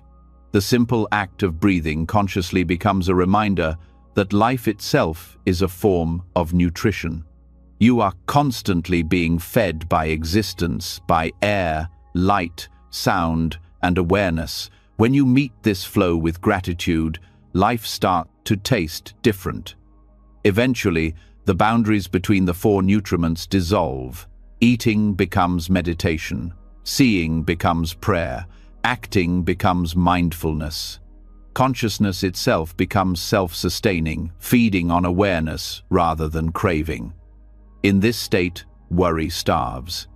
The mind no longer feeds on stress because it no longer needs it. It has learned to draw energy from peace itself. So, as you sit quietly now, take a deep breath and feel the nourishment of that single act. The body receives air. The mind receives calm. Reflect on how everything you take in: food, images, thoughts, intentions, shapes the quality of your being. Choose consciously. Feed what brings clarity. Starve what breeds confusion. When you live with this understanding, every moment becomes a meal shared with life itself. You no longer consume unconsciously, you participate with reverence. The more you feed awareness, the less you crave distraction. The more you feed peace, the weaker stress becomes. This is the essence of the four nutriments, the wisdom of feeding the mind and heart with what truly sustains. When you master this art, worry fades not because you fought it, but because it no longer finds nourishment in you. And what remains is quiet strength, a mind that eats peace, breathes clarity, and lives in harmony with the rhythm of life. When you begin to see that worry feeds on what the mind consumes, a new kind of freedom starts to form. You realize that peace is not something you wait for, it's something you nurture through every choice of attention, every act of awareness. What you feed grows, and what you stop feeding fades. Yet even with this clarity, one last thread of tension often remains: the attachment to how things turn out.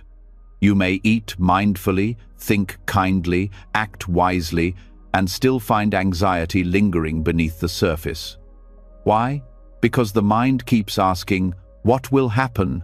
It clings not to the present effort, but to its imagined result. That craving for control, for certainty, is the seed of restlessness. The next step is learning the art of detachment from outcome, acting fully, but without anxiety about where your actions will lead. Detachment does not mean indifference. It does not mean giving up or withdrawing from life. It means giving yourself completely to what you are doing while releasing the obsession with result. The Buddha taught that clinging to results creates suffering because outcomes are never truly ours. We can control intention and effort, but not consequence. The law of cause and effect is vast, shaped by countless conditions beyond our reach. When we try to force it, we fight the flow of reality. But when we act with clarity and let go of the rest, peace arises naturally. Most people act under the illusion that happiness depends on outcomes, on success, approval, recognition, or security. They measure their worth by what happens after the act, not by the quality of the act itself. This creates a life of tension. Every decision becomes a gamble, every effort a test. Detachment frees you from this cage. It shifts your focus from reward to presence, from the fear of failure to the joy of sincere action. To understand this deeply, look at how the mind clings to results in daily life. When you work on a task, you're rarely just working, you're projecting into the future. You think of how others will judge it, whether it will succeed, whether it will secure your place. This projection steals the peace of the present. You lose the richness of the process because your attention is trapped in outcomes you cannot control. Detachment brings you back to now, the only moment where true effectiveness exists. The Buddha often taught that craving and aversion are the twin roots of suffering. Craving is the desire for pleasure or success. Aversion is the fear of pain or failure. Both are forms of attachment to outcome. Detachment breaks both at once by focusing on right effort rather than right result. When you act from understanding instead of desire, every action becomes free of tension. You do what must be done, not because you crave the fruit, but because the doing itself is your practice.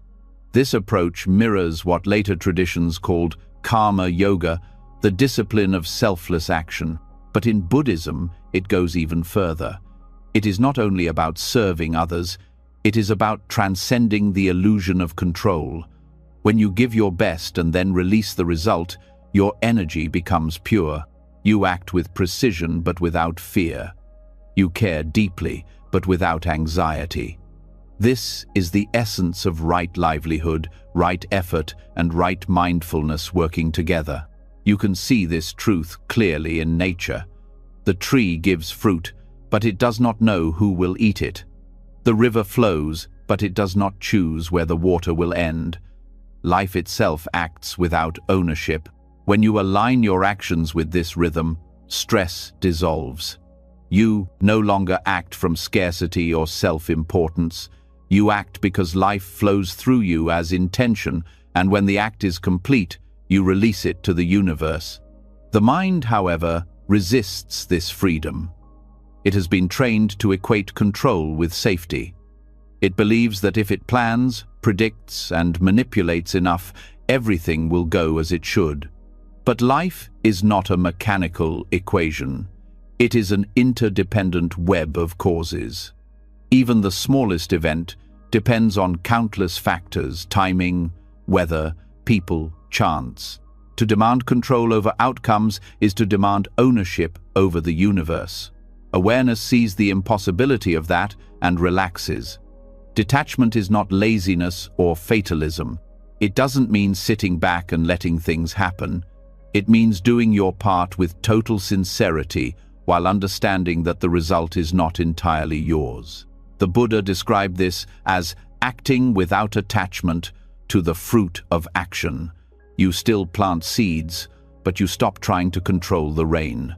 When the harvest comes, you accept it whether it's plenty or little with the same steady mind. This balance between effort and release brings immense relief. You stop overworking the mind. You stop worrying about how the future will unfold. When effort is pure, action becomes meditation. You enter a state of flow where everything happens naturally. The body moves, the mind observes, and life unfolds through you rather than against you.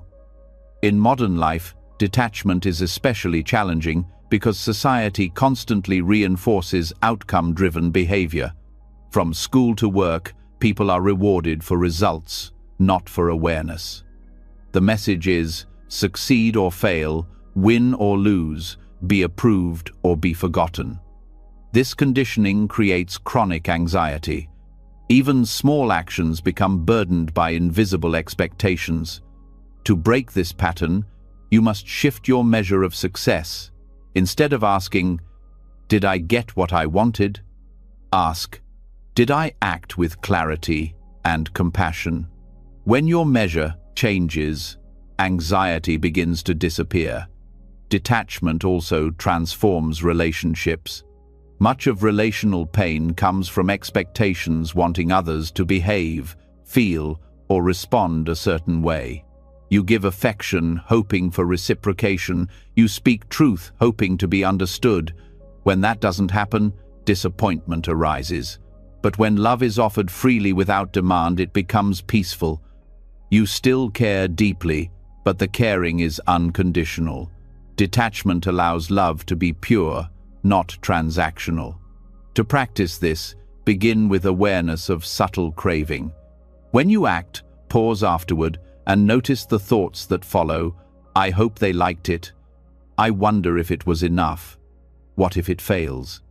These are signs of attachment.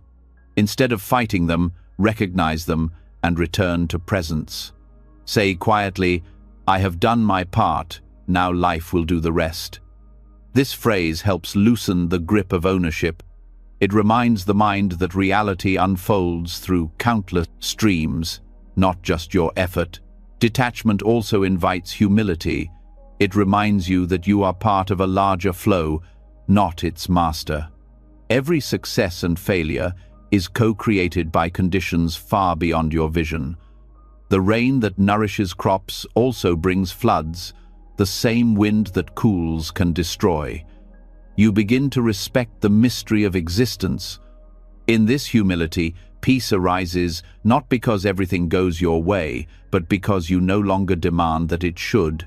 This understanding deepens mindfulness itself. When the mind stops fixating on what's next, awareness expands. You begin to see the texture of each moment, the subtle sounds, the rhythm of breath, the small joys of action.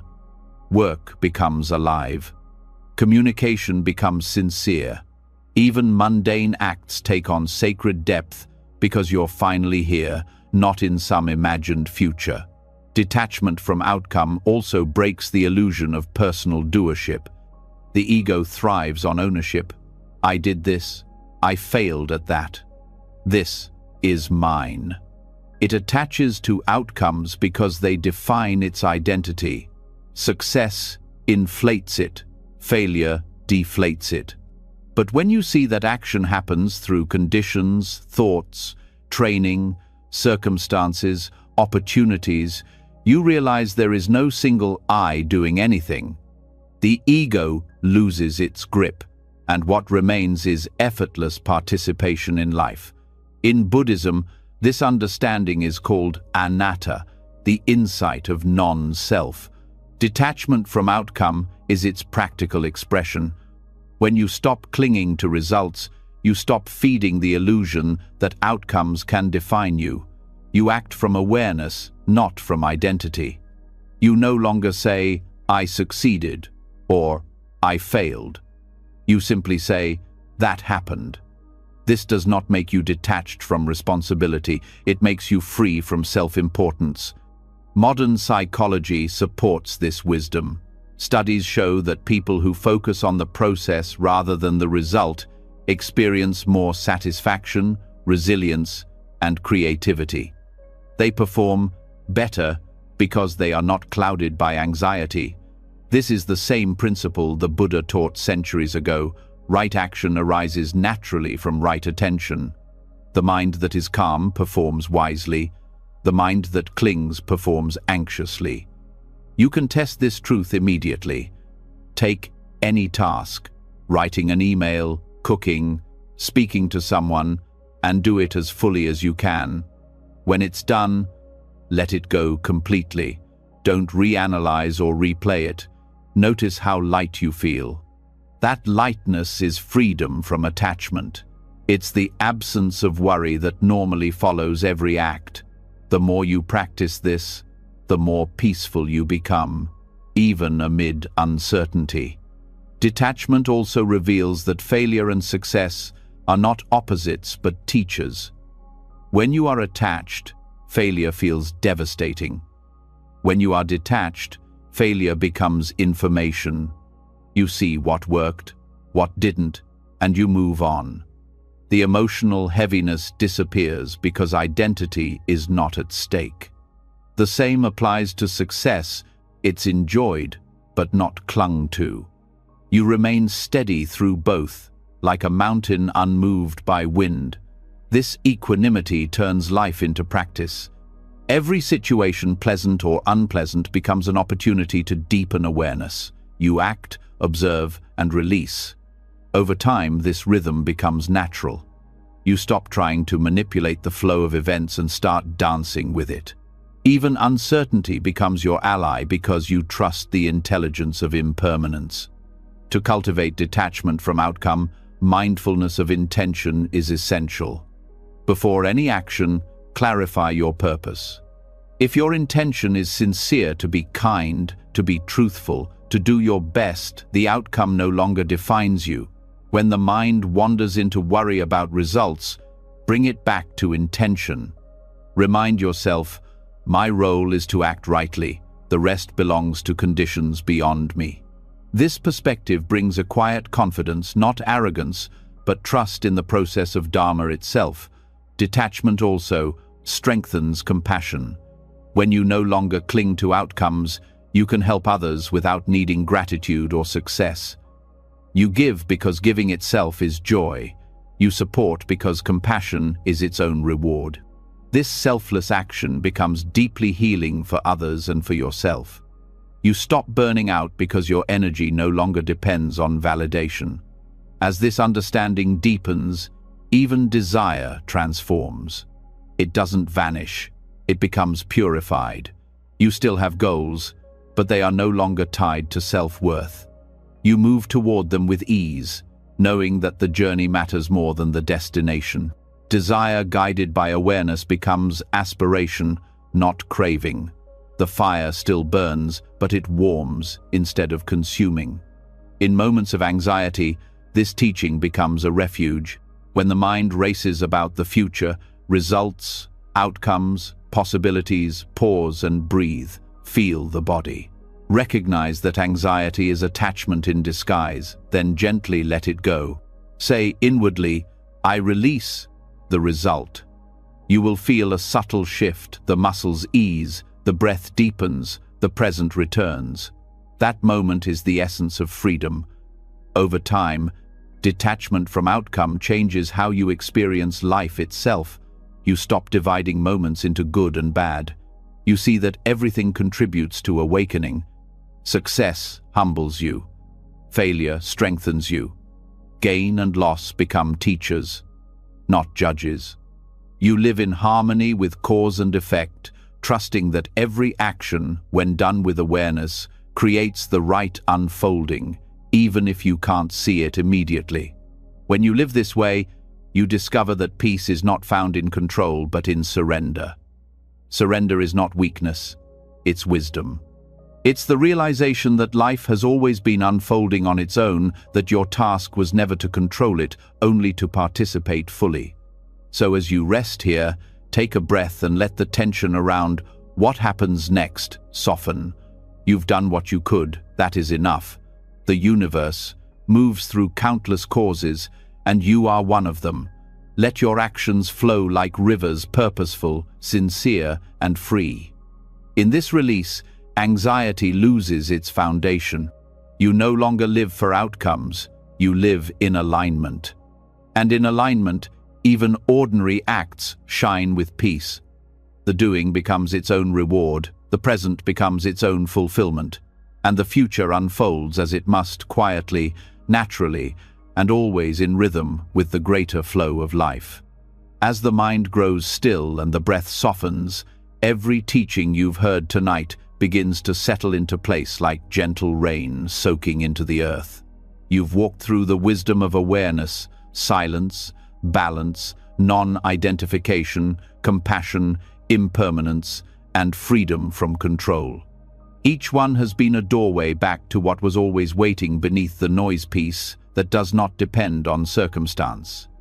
You've learned that stress fades when you stop feeding it, that emotions lose their power when you let them flow, that calm is not the absence of movement but the presence of understanding. You've seen that the mind, once an enemy, can become your greatest ally when treated with patience and love. As you drift towards sleep, let all effort go. Let the breath move on its own. Let awareness rest in itself. The journey doesn't end here, it continues in every choice, every thought, every act of kindness you carry into tomorrow. Because peace isn't something you visit, it's something you practice, moment by moment, breath by breath. If these teachings spoke to you tonight, share your reflection in the comments. What truth touched your heart the most? Your insight may be the light someone else needs. And if you want more guidance to stay calm, grounded, and awake in daily life, subscribe and turn on the bell so you never miss the next step on this path toward peace. Now, close your eyes. Let go of the day. The Dharma has already begun its quiet work within you. Rest easy. You are safe. You are free. And you are home.